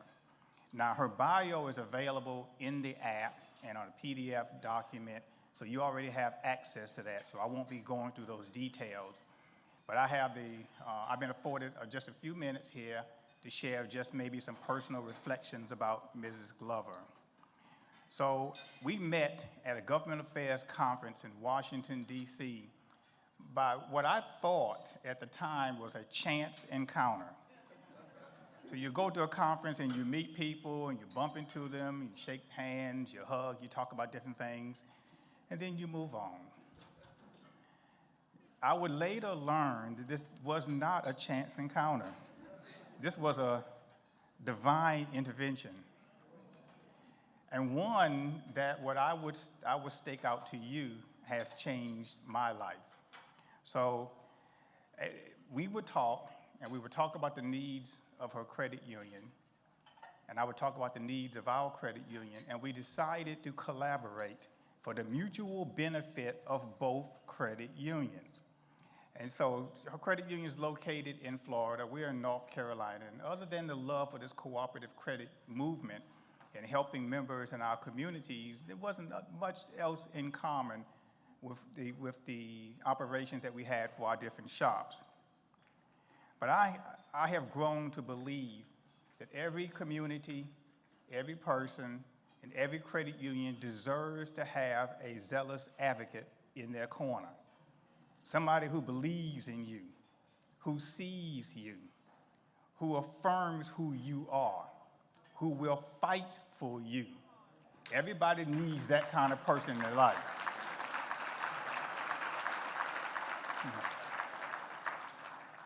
So I am inspired by the advocacy skills of Mrs. Glover.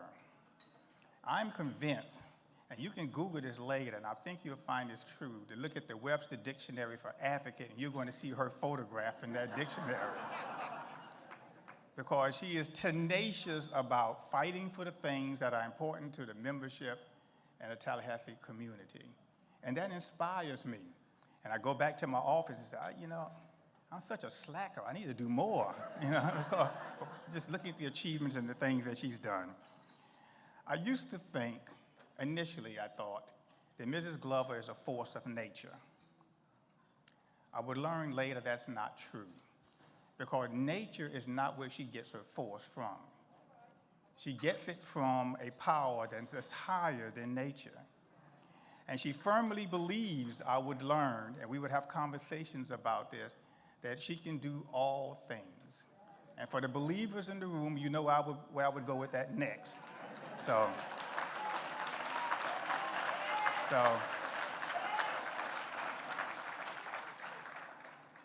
when this is over and you have an opportunity, if you don't hear enough from Mrs. Glover about her story and what she's done for the credit union, you should make it a point to have a conversation with her. Buy her a coffee or a soft drink. Have her sit down with her at this conference or give her a call sometime and say, we want to do what you have done. It's truly a remarkable story. And I am touched and I'm blessed just to be a part of her story and what she's done for the credit union. I present to you Delores Glover, the 2023 Hall of Fame inductee.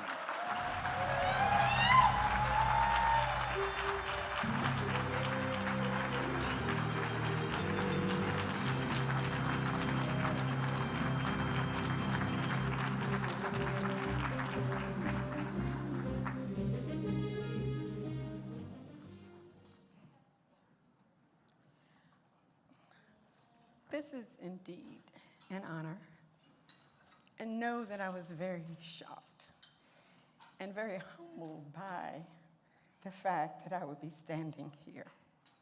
I want to sincerely thank AACUC and its board for this honor.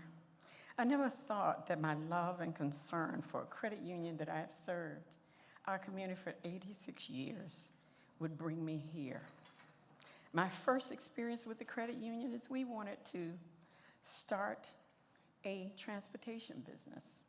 I spoke to the president and he said, we've never done this before, but let me get back to you. In 2009, we started our trucking company. It was a startup, no prior history. We paid off that truck. We bought another one, we bought a car, and we bought a townhouse. We must continue to fight for our credit unions. This is what they do. So now let me begin thanking the persons, the reason why I'm here. To my grandmother who demonstrated the power of prayer, faith, fruits of the Spirit to her demise December 5th, 2002. I truly thank her because those are the lessons that she taught me, that my feet would take me somewhere, but my knees could take me anywhere.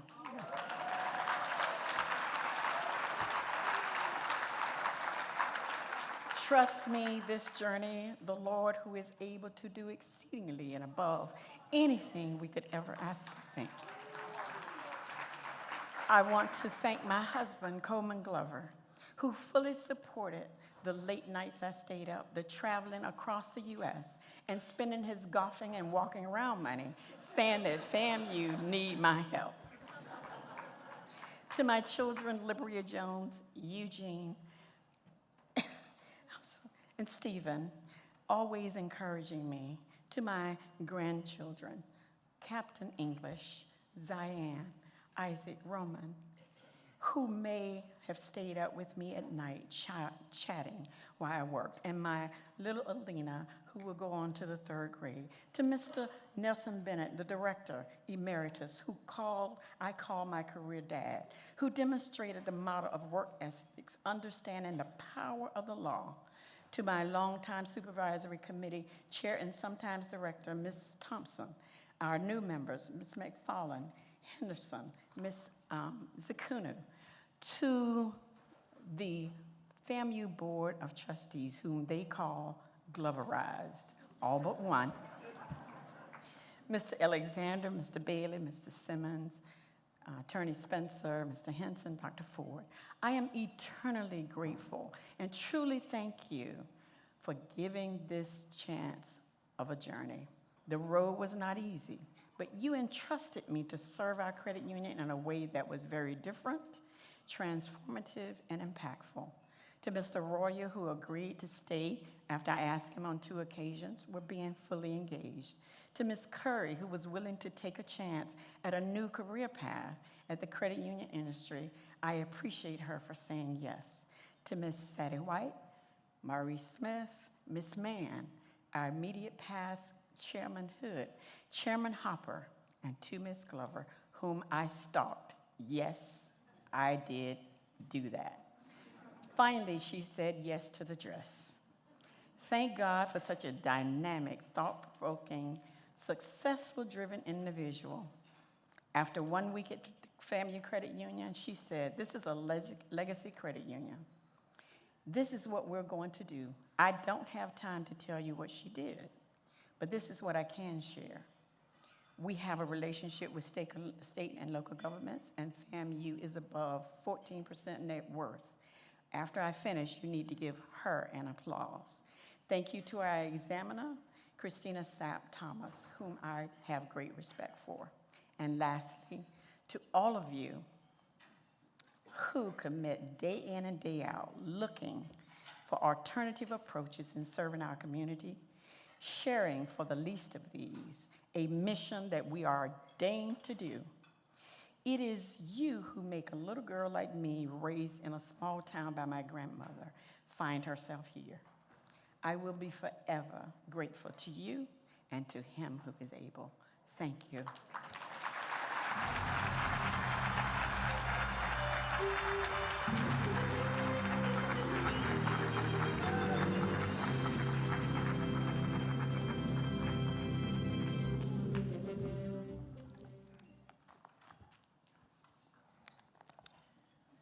Congratulations again, Ms. Glover. Our next inductee is the Honorable Rodney E. Hood. Please welcome back to the stage Maurice Smith to share about Mr. Hood.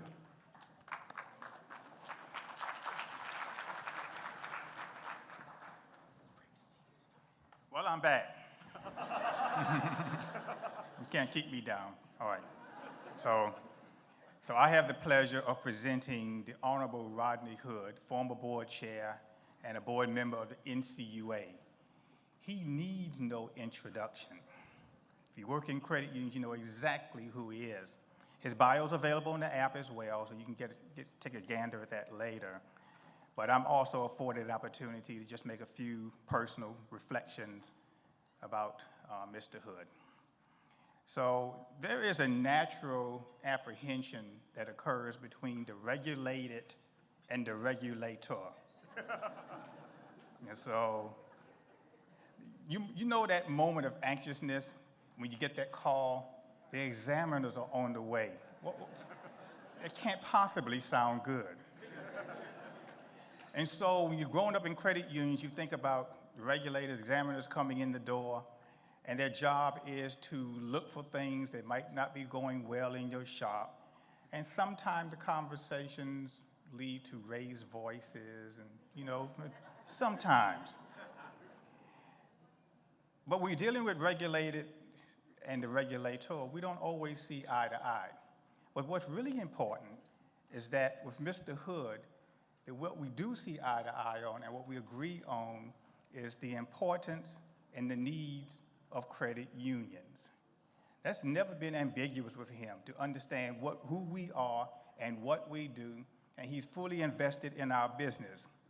So I am impressed with the thought here, at least the observation, that Mr. Hood is a learner, because I would often see him in places visiting credit unions, coming out to events like this, not just to show up for the ceremonial part of it, but I see him walking out among you, engaging with you, trading business cards, shaking your hand, and having a conversation with him, because he wants to learn what it is that you need in your communities and your credit unions, so he can take that back to Washington, D.C. to better serve you and to us. If you work in an industry like ours, you want to be seen, and you want to be heard, and you want to be understood.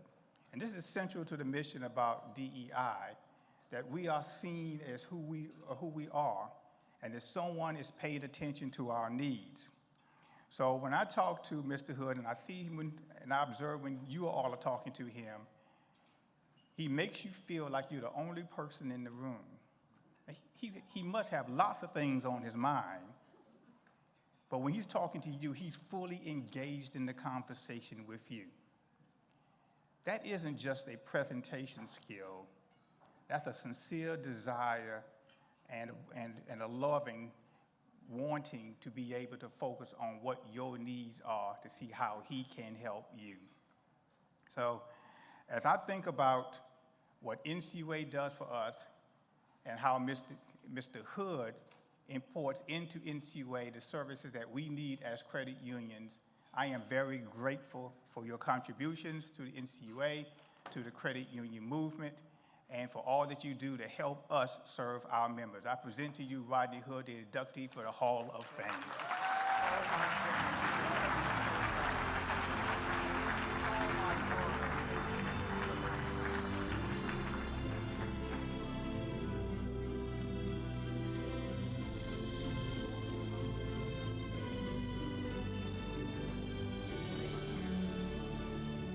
Wow. Very rarely am I speechless. First and foremost, thank you for that gracious introduction, Maurice. AACUC, happy 25th anniversary.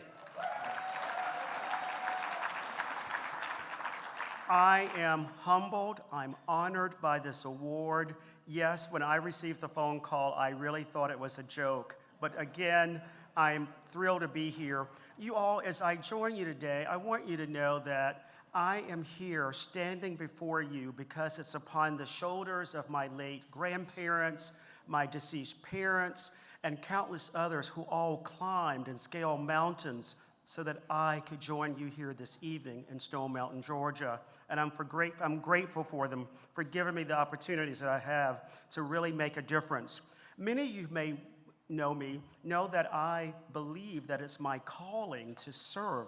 Public service is something that I feel important, but also, you all, it's because at first I thought I was becoming a priest. I was a missionary in Zambia and Zimbabwe, and while I did not go into the ministry, I was told that I needed to wear the clerical collar to effectuate change.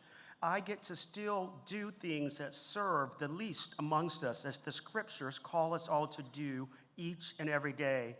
Chief among the calling efforts that I pursue, you all, is believing that financial inclusion is the civil rights issue of our generation.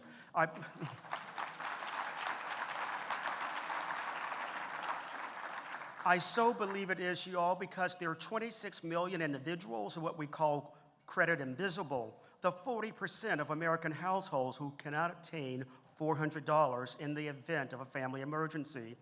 When I became chairman in 2019, I want you all to know that it was AACUC who was with me to welcome me back to NCUA, so I want to thank you all again. But that unwavering support has remained steadfast.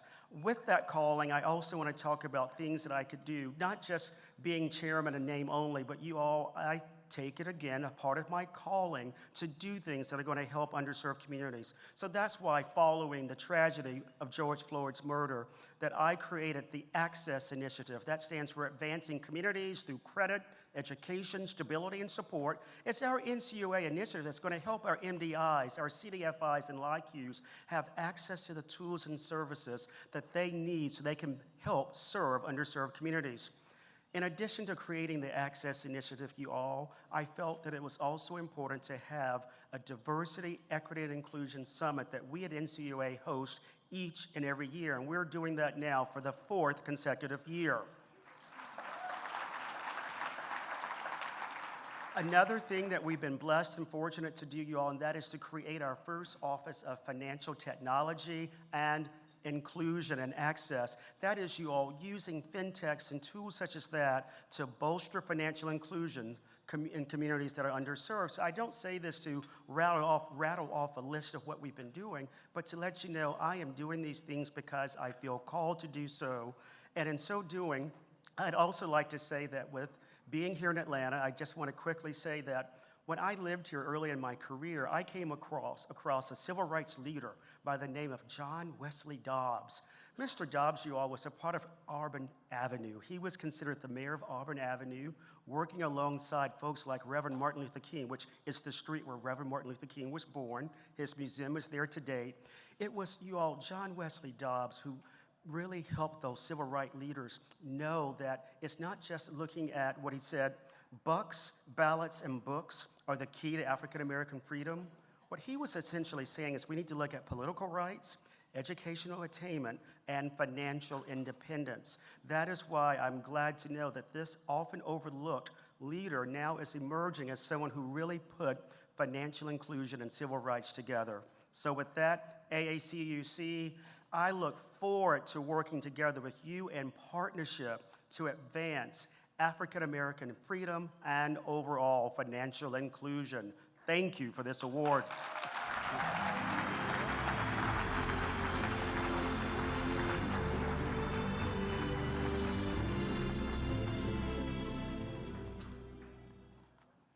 Congratulations again, Mr. Hood. Our next inductee is Adrian S. Johnson, one of my favorites, but I don't want Ms. Renee to come for me, so I will stay on script here. To tell us about Mr. Johnson, please help me welcome 2014 Pete Creer Lifetime Achievement Award recipient, 2017 Hall of Fame honoree, former AACUC board chair, and retired MECU Credit Union president and CEO, Bert J. Hash, Jr.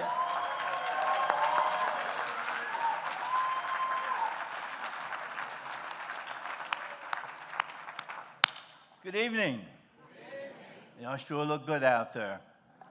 I told someone earlier that the reason I come here, at home with my wife, is just the two of us, and I come here to get reassured that I can do something right. So it is great to be here, and it is indeed an honor and a privilege to introduce Adrian Johnson, S. Johnson, into the African American Credit Union Coalition Hall of Fame. I've known Adrian for over 30 years, and I worked with him for 18 years. And a quick story about him working together in our early days when I first went to MECU. One of my weakest parts as becoming the CEO was the investment portfolio, treasury department. I've never worked in that area. And so I was concerned about that, and then I got aboard MECU, and I found out that somebody was doing it on a part-time basis, and I said, this is not going to work. This is half of our assets. So we went searching for someone, and Adrian, I knew, had the background, and so he became a candidate. I did not select him. However, I was happy that they made the right decision.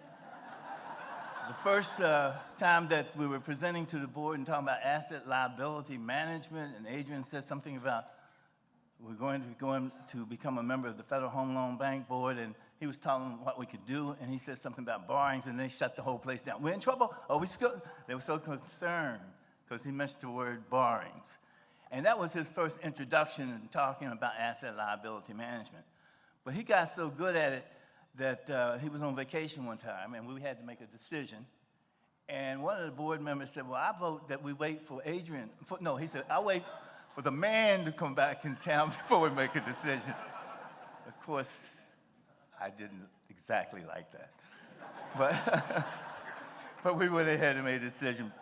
But, you know, Adrian's truly a leader. He was a leader at MECU, continues to be in that position, but he's also been a leader in organizations like the African American Credit Union Coalition. He's been involved in a number of the various programs that we have, but he also served as the chairman. And he served as the chairman during the beginning of the pandemic. He's been a leader in the community, organizations that he's worked with, but he's also been an educator. He continues to go out and talk about asset liability to so many conferences. He's done it here numerous times, and he continues to try to educate people to help them to do their job better.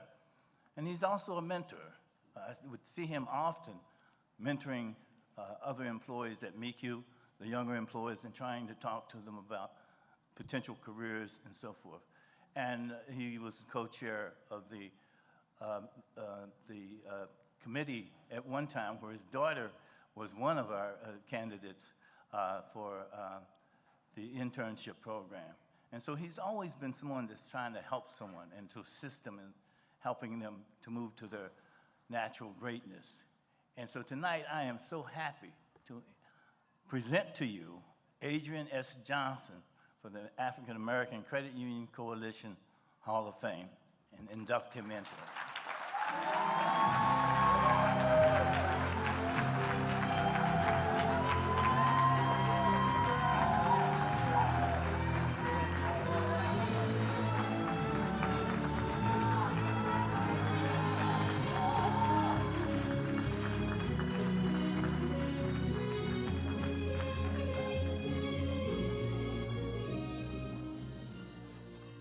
Good evening, everyone. Thank you, Bert. I met Bert, like he mentioned, about 30 years ago, over 30 years ago. It was probably in 93, 94 time frame.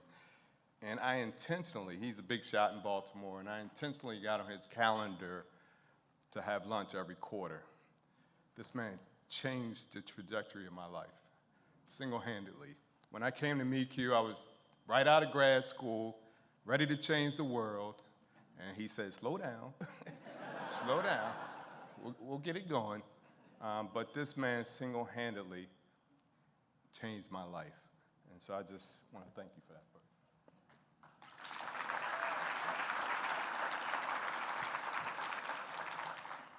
So, I believe that what you are witnessing today, this evening, in this place, is the goodness of the Lord. I am a visible example of the love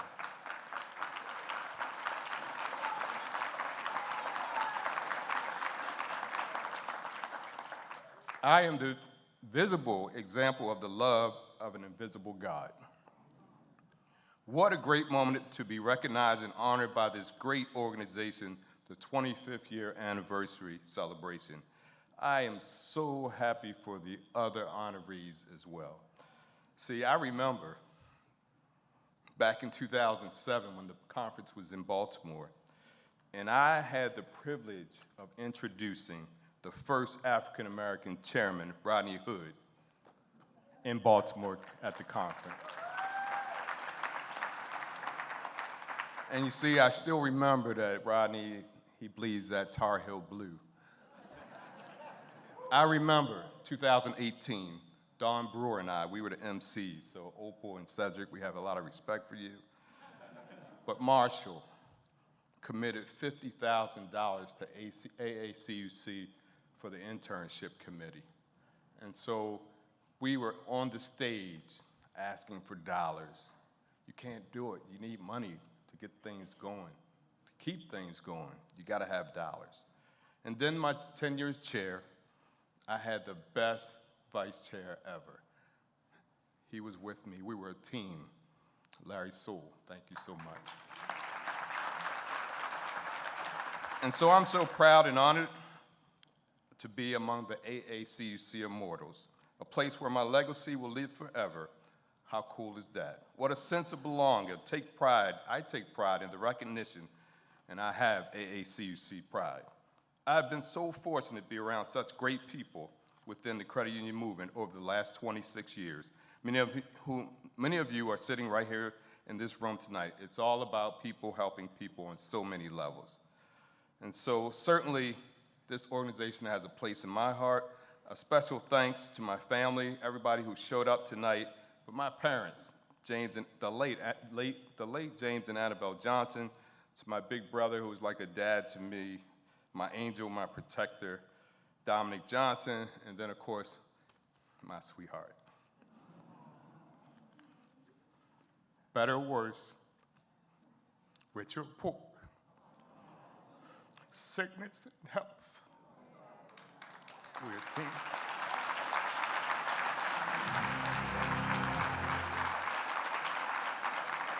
And so I just want to say a couple more things. I know I've run out of time. Some people see things that they are and say, why? I dream of things that never were and say, why not? A coin teller to an executive vice president, a coin teller to the chairman of the board for AACUC. And so you've heard about the accolades. I was the chair. It was about visibility for the organization. It was about promoting the young folks to be hired in positions. Come to the AACUC. You're looking for a minority, you're looking for talent, come to AACUC, and dollars. And so certainly, in 2020, I thought that I was the last 6 months, I was lame duck session, I was just going out quietly. And then there's a few things happened in February and March. COVID hit in March, George Floyd hit in May, Commitment to Change initiative came, Credit Union United Against Racism.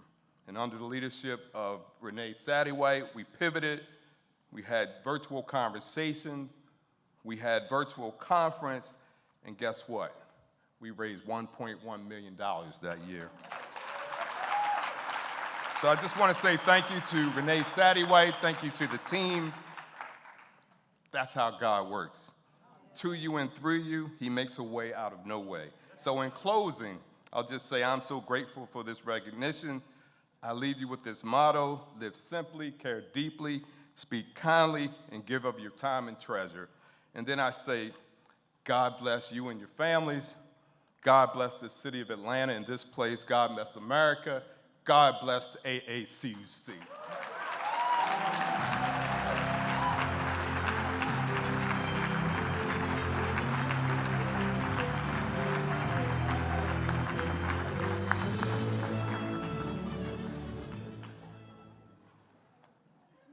Congratulations again, Mr. Johnson. Our next inductee is Jacqueline Moore. Please welcome Tyrone McGinney, Board Chair of Faith Community United Credit Union, to tell us about Ms. Moore.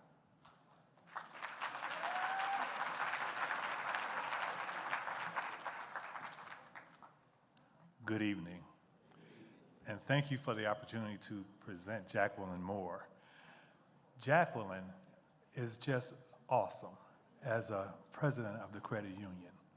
I've been the board chair for the last 5 years, and when I first came in, I thought I knew it all. I know how to do this. I'm going to handle this situation. Jackie quietly taught me what it's like to be in her shoes, because the first year, Jackie went off for a week and I stood in her place.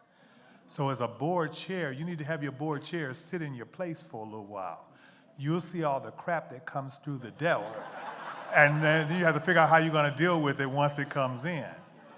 But one thing I want to share, because I don't want to take too much of your time, is that during COVID, we gave away gift cards to about 15 or 20 of our members, I think it was. And they were $100 gift cards. So I happened to be in the office that day, and this young lady walks in. And she was young. She was about 25, 26 years old, and she had a child on her hip. And she said, my mother told me about the credit union, but I didn't really get involved. But she's been a credit union member forever. So Jackie says, well, we want to give you this gift card, and maybe this will help you during the holiday season. The young lady broke out and started crying. She says, you just don't know where I was and what I was thinking of doing because I couldn't take care of my child for Christmas. By the time she left out of there, I think her needs were met because I went in my little pocket and had to give her something. But that goes to show you how God can put you in places to help them, and that's what the credit union does in Cleveland. We make sure that we try to be there to meet our members where they are, and then take them from where they are to where they need to be or where they're trying to go. Jackie,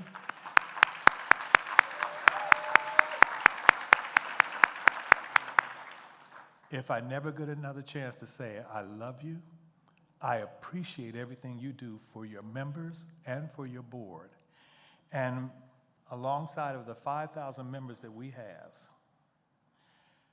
I would like to welcome you into the Hall of Fame and wish you best of luck. Thank you, Jackie Moore.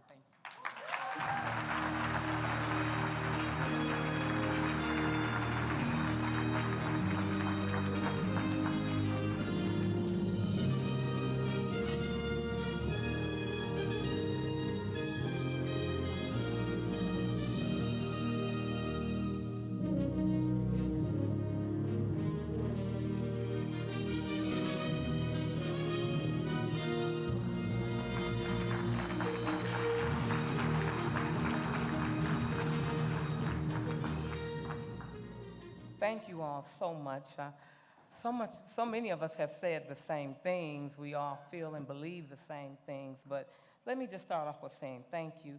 I would like to say thank you to my board chairman, Tyrone McGinney. He has been so supportive of me throughout my career at the credit union. Even today, he stands here with me after the passing of his sister a few days ago. Thank you. He needs to leave in the morning for funeral arrangements, and I just appreciate that you are here. Thank you so much. Thank you to Renee Sattywine and the AACUC for giving me this great honor and opportunity. Renee has done so many things for me just personally for the many, many years Faith has been a part of the AACUC, and I thank you. And I would not be standing here right now if Pamela Owens from Inclusive had not nominated me. And I thank you, Pam, so, so much. For it is just easy. We don't expect accolades in this work that we do, but when someone remembers what you're doing and understands the work you're doing, it's a blessing to have that while you're living and breathing, and I say thank you. This today, it is a blessing to be here, to stand on a stage where we can say, to God be the glory for all that he has done. There are so many where I go, I can't say anything, but I want to say right now here that if it were not for God on my side, where would I be? I could do nothing without him, so I am so thankful. I would also like to thank the great leaders that have helped me throughout the years. Miss Rita Haynes, Helen Godfrey, Sheila Montgomery, Bert Hash. I came up on the backs of these soldiers. Thank you so much for your leadership, love, and support. And to our young people who are coming up, the young professionals, your day is coming. You will be standing here. Remember this, for I started my journey 38 years ago, right out of high school, not knowing what a credit union was. But I am so glad today to know what people helping people really means. I have had great success, I've had failures, but that is okay. I was faced with a pandemic, and I made it. Yes, our chairman said we helped 50 members, we helped hundreds of members. We went against some things our regulators said we couldn't do, but God saw us through. We've been more than a credit union. We've been doctors, counselors, teachers, prayer warriors. We are Faith Community Credit Union, the faith-based credit union.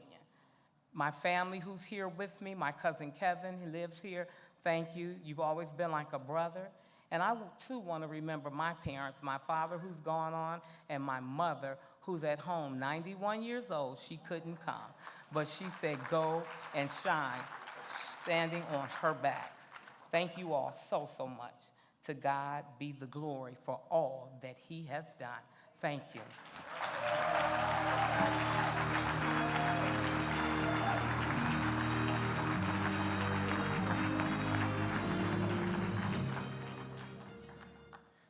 Congratulations again, Ms. Moore. Our next inductee is Gary A. Officer.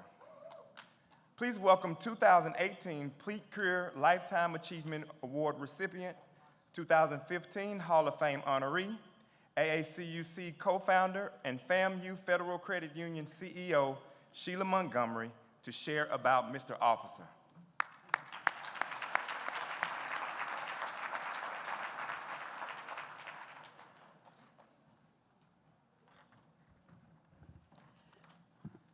Good evening, everyone.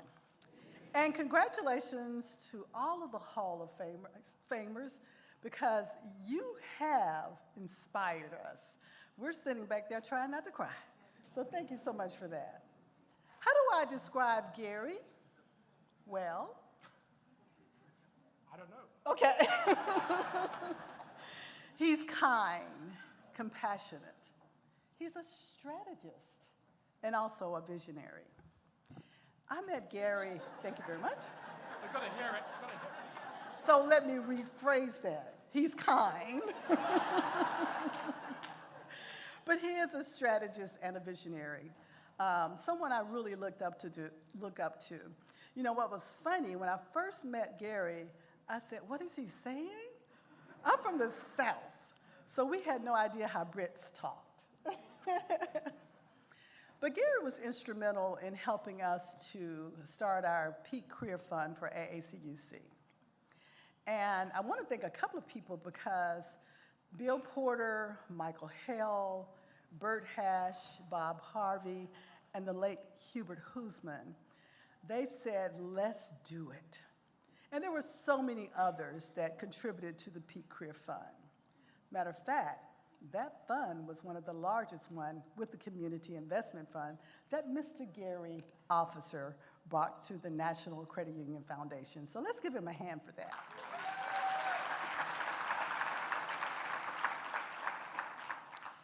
Gary has raised billions of dollars for nonprofits. He's a global leader, but he's also a good friend. Gary and I would have conversations about what can we do to empower minority communities.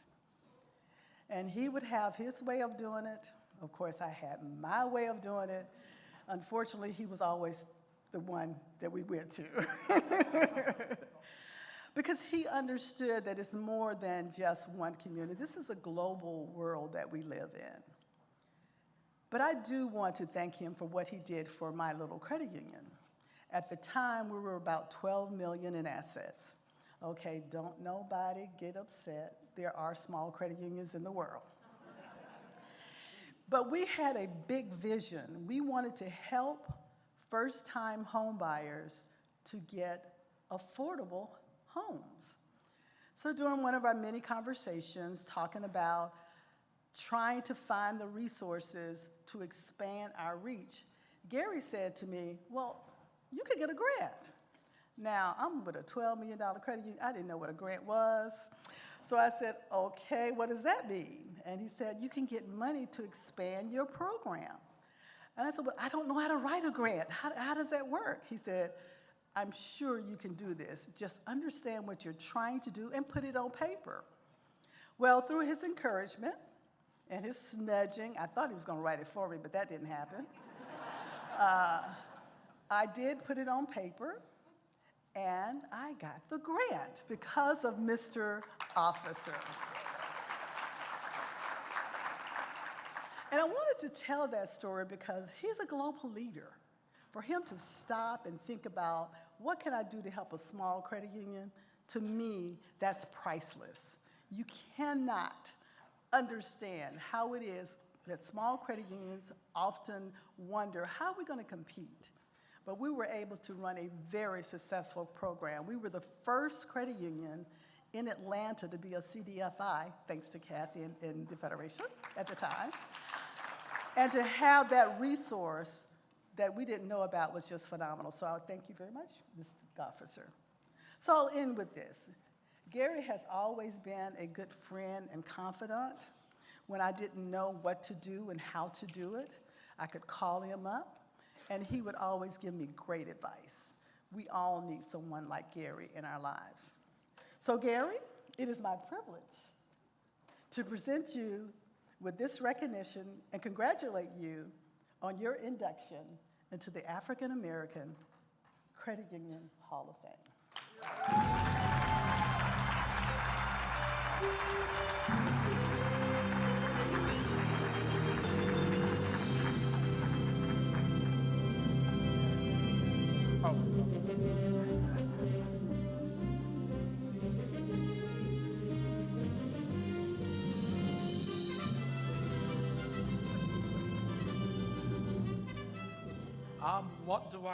What do I, or what can I say? When I got the call from Renee several months ago, and for those who know me, I'm a talker when the mood takes me. I'm sometimes eloquent when the mood takes me. But on this occasion, I was gobsmacked. I was almost in tears. Because normally you get recognized as you get older, and then I recognized I'm getting older. Perish the thought. But it meant something extra special to me because coming in from the UK to the US, an immigrant, Jamaican parents, living in Chicago and Boston, then the DC area. I moved around a lot, by the way. And this felt like not just a recognition, not just a validation, but an acceptance from a community that I had tried so many different ways to fit in. And this was an acknowledgement and a validation of my personal journey in this country through the African American community. So I was completely blown away, and I still am today, to be honest with you. I mean, listening to all the speakers who preceded me tonight, and there's one more to come, to hear their stories and what they overcame, and how they got to where they are tonight, and how they rally around and have embraced what the AACUC has become, is the personification of magnificence.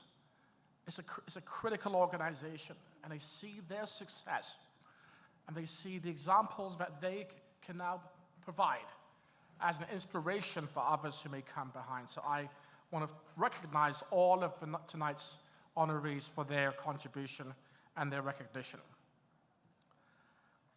I want to end by, again, thanking all of the founders and the folks who were at the very beginning of this AACUC journey. When we came into the last 3 years of COVID, a horrible economy, and George Floyd, one of my scholarly friends described this as the inflection point in our society. He said in 18 months, we had the greatest recession since the Great Depression. We had the most consequential civil rights event since the 1960s.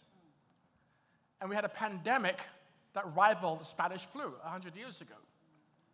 He said all these things individually would themselves be a tremendous shock to our society, to our economy, and to our community. We had all three of those things occur at the same time.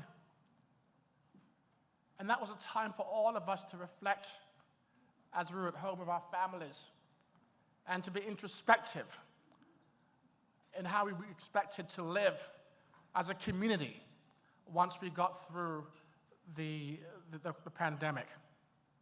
And George Floyd, in many ways, became the catalyst for recognition that this country had yet to fully deal with its history on race.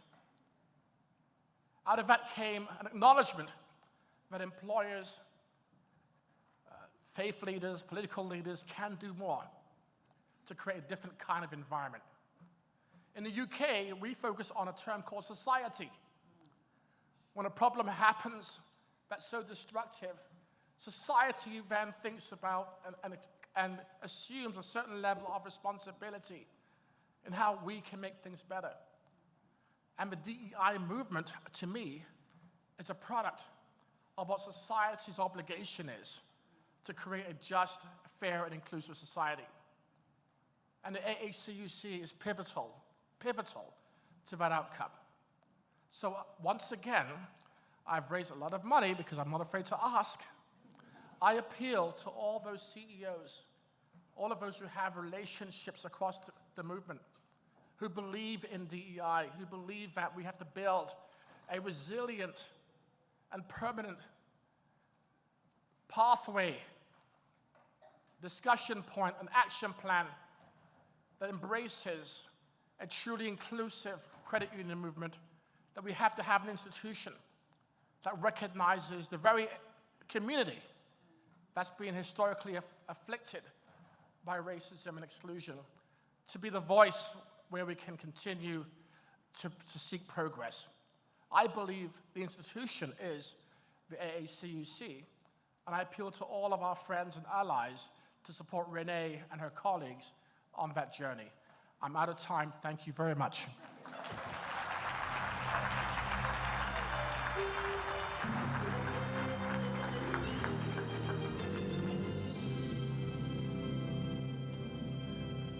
Congratulations again, Mr. Officer.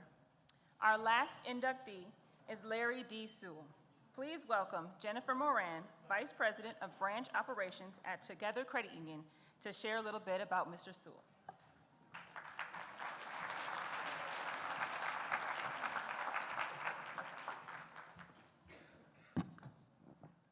Good evening, everyone. Can you hear me okay? It's an honor to be here tonight to celebrate all of the inductees, one of which holds a very special place in my heart, Mr. Larry Sewell. When I was told I had 3 minutes to speak tonight, I panicked because I didn't know how I was going to do justice to someone who had such a profound impact on me. So I'm going to do the best I can. You're going to get the highlights. If you want the full reel, see me after the show. I met Larry a little over 25 years ago when I started my journey at Together Credit Union. Larry immediately welcomed me into the organization and quickly became a mentor and a friend. He always made time for me, would listen, and didn't judge. And at the time, I thought I was really special. But I would soon find out that Larry had similar relationships with many throughout our organization. I deemed him the credit union counselor and used to tell him that I was going to get a sign like Lucy had in the Peanuts comic book that said, "Counselor in, available hours." And when I think about what it is about Larry that draws people, here are some things that come to mind. Larry is truly kind. He honestly wants to see others succeed. He's very genuine. He will tell you what you need to hear, not what you want to hear, which has helped me many times in my career. He is charismatic. I had the opportunity to go to GAC with Larry a handful of years ago, and as we're walking around, I felt like I was walking with a celebrity because we were constantly being stopped by people that just wanted to talk to him. And Larry is very loyal. He's loyal to the credit union movement. He's loyal to the AACUC. He's loyal to Together Credit Union, to his friends, to his beautiful wife, Ella, and their amazing family. But ultimately, Larry leads with a servant heart. He gives and expects nothing in return. At one point, I asked Larry how I would ever repay him for what he has done for me, both personally and professionally, and his response was, "Pay it forward, Jennifer." And so that's my promise to you, Mr. Sewell. I will do everything I can to pay it forward and challenge everyone in the room to do the same.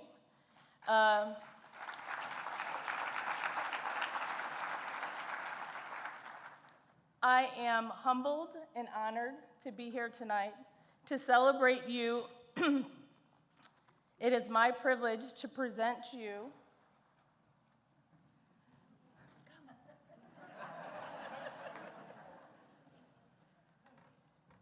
It is my honor to present you with this recognition and congratulate you on your induction into the African American Credit Union Hall of Fame.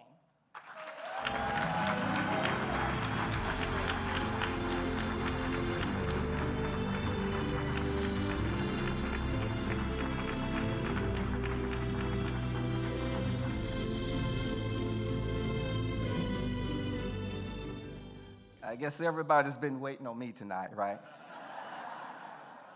I'm standing between you and the after party. I got 3 cards.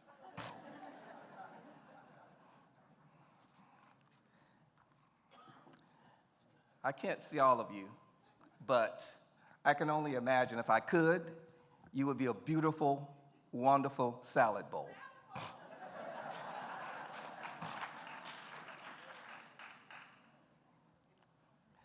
Thank you, Jennifer, my most favorite coworker, colleague, friend.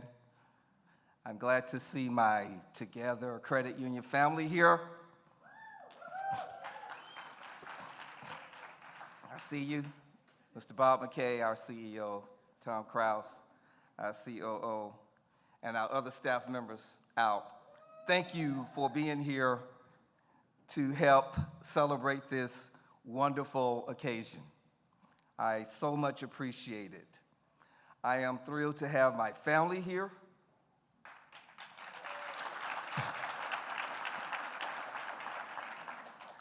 My daughter, Monica, my son, Marcus, his daughter, our granddaughter, Tori. Stand up, Tori.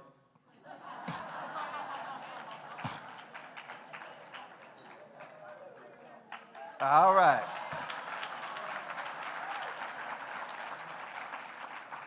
Thank you, Tori. And our nephew, Charles McGee. Thank you, Charles. And of course, my wife, Ella. Thank you.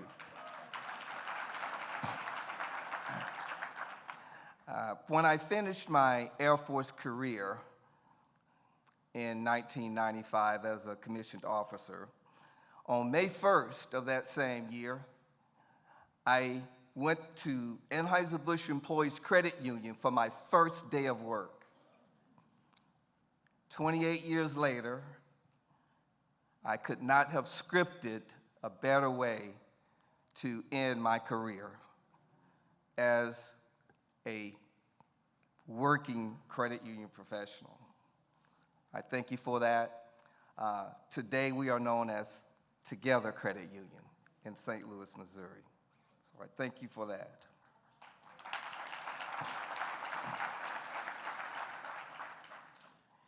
It was in 2008 that I received a phone call from the late, great Hubert Huisman Jr., and he called me Sewell. Sewell, our AACUC conference is going to be in St. Louis next year. I would like for your credit union to be one of 2, mine would be the other one, to host the conferees for a credit union visit. Hey, it's Hubert Huisman. Was I supposed to say no?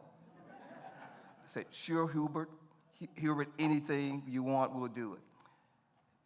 What I didn't realize at the time was that how inspired I would be to become involved with the AACUC after seeing all those wonderful, beautiful credit union professionals come to my credit union to see what we do.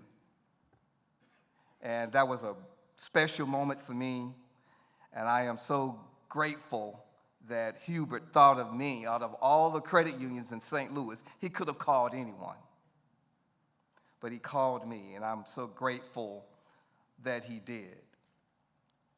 Like many of you, we all know that this organization is very special. Renee often calls us anointed.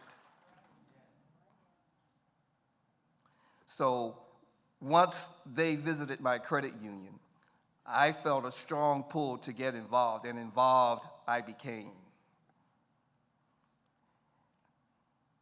It was wonderful for me because through my involvement, no expectation, I just wanted to give back.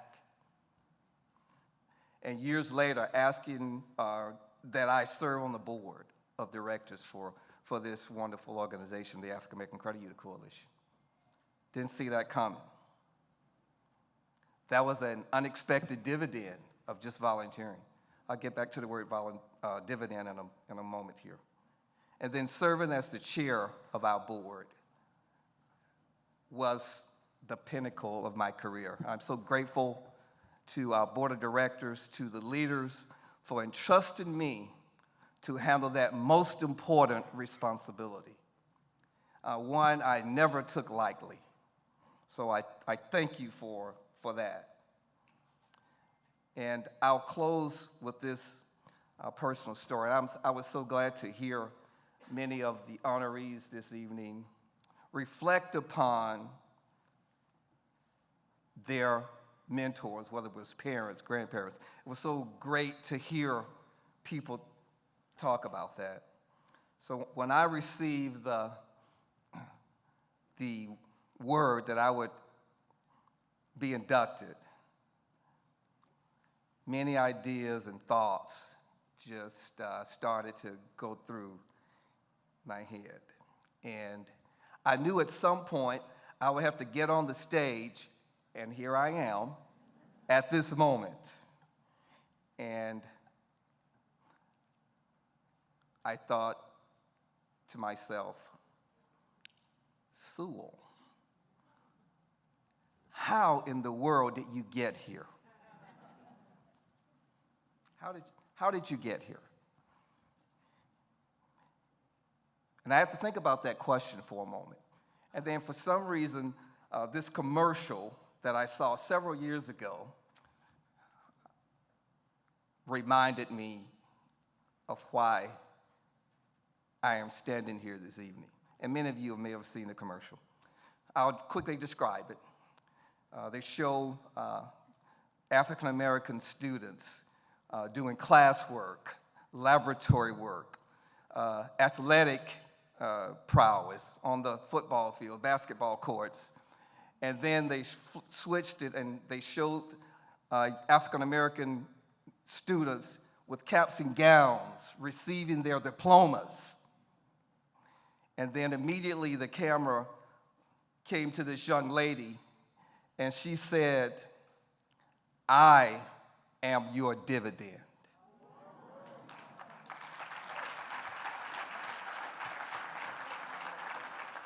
And that commercial was the United Negro College Fund. And she said, because I am your dividend, because a mind is a terrible thing to waste. And from that moment forward, I said, she's absolutely right. And what I started to do was annually give to the United Negro College Fund. I encourage you, if you don't do that, please consider it.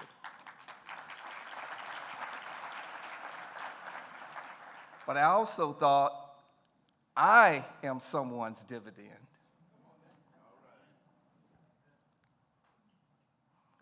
I am the dividend of Charlie and Mertline Sewell, my grandparents, who adopted me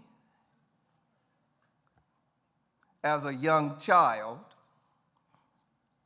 raised me, nurtured me, invested in me after they had raised their own 10 children.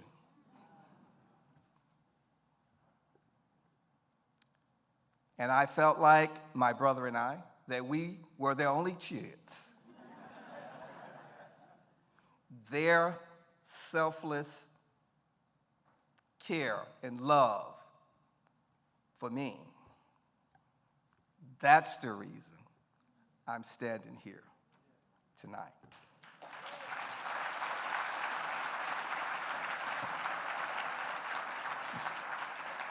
Now, I'll take it just 2 steps further, and I'm done. Most, if not all of you, are someone's dividend. Someone who took the time to invest into you, to encourage you, to nurture you, to mentor you, to coach you. Someone who cared about you. Guess what? You are their dividend. They see you and they see a glorious return. Don't let them down. Continue to give them that what? That dividend. And one more. The African American Credit Union Coalition is our dividend. It's your dividend. Your support, your participation, your donations allow this organization to help others do their very best.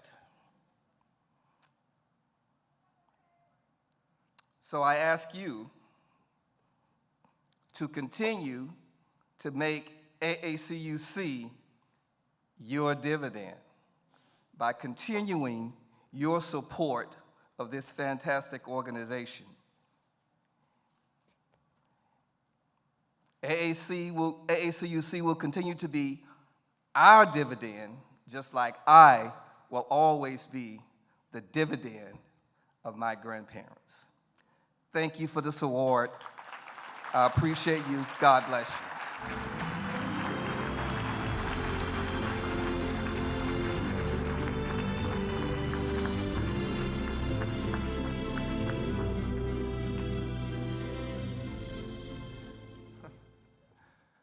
Now,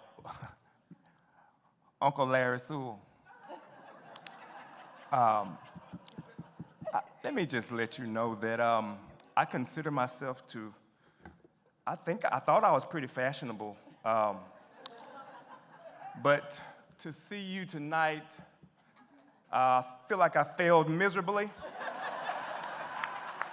I was getting my suitcase ready and looking for things to wear for this night, and I said, yes, I will be able to stand next to Larry Sewell in this suit.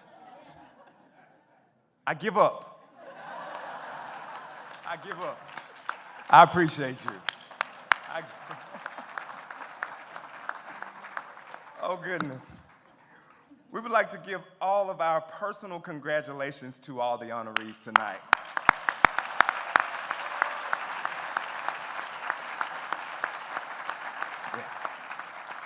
You each have impacted our movement and inspired us all. Opal, I know I speak for both of us when I say that tonight was simply amazing. Amazing, amazing. I agree with you, Cedric. I loved every single minute of it. And in fact, we just got some news that there is more to celebrate. So if we could bring back up Hall of Fame Adrian Johnson to say a couple words. It's just me again. So one of the things I forgot in my speech, and so Larry and I, we are the only chairmen of AACUC that aren't CEOs or weren't CEOs. And so I'm a CFO, and of course I'm a money guy, plus I'm very competitive. So what I did, I went out and asked for money. And so with my family and friends and support of my CEO, John Hamilton, we raised $10,000 for the AACUC Legacy Fund, which is our endowment.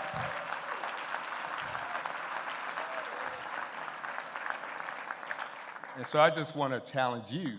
This is your organization. And so this goes towards our endowment. Happy to do it. I'll be following up with some folks because I really believe, as Larry said, I am a dividend, you're a dividend, and you got to pay it forward. And so thank you so much.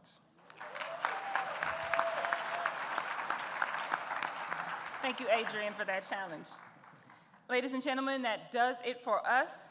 Thank you again to the Hall of Fame Honorary Committee, Board of Directors, Miss Renee Sattywhite. Let me give it up for Miss Renee Sattywhite for another beautiful night. She did it again. She always does it again. Our regional chapter officers, our staff and volunteers, and congratulations again to all of our newest inductees. Remember that you can contribute to celebrating the achievements of our credit union legends by donating to AACUC. We appreciate your support. So please accept our heartfelt thanks for attending tonight on behalf of the African American Credit Union Induction Ceremony. And don't forget to join us for the AACUC After Dark Legacy Conference featuring NXN and at the Pavilion at 9 p.m. to 10 p.m. And I believe This is just in. There will be a cash bar.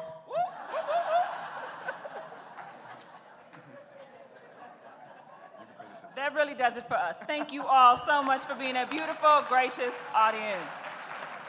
We would like all the honorees to join us up on stage for their photos, please.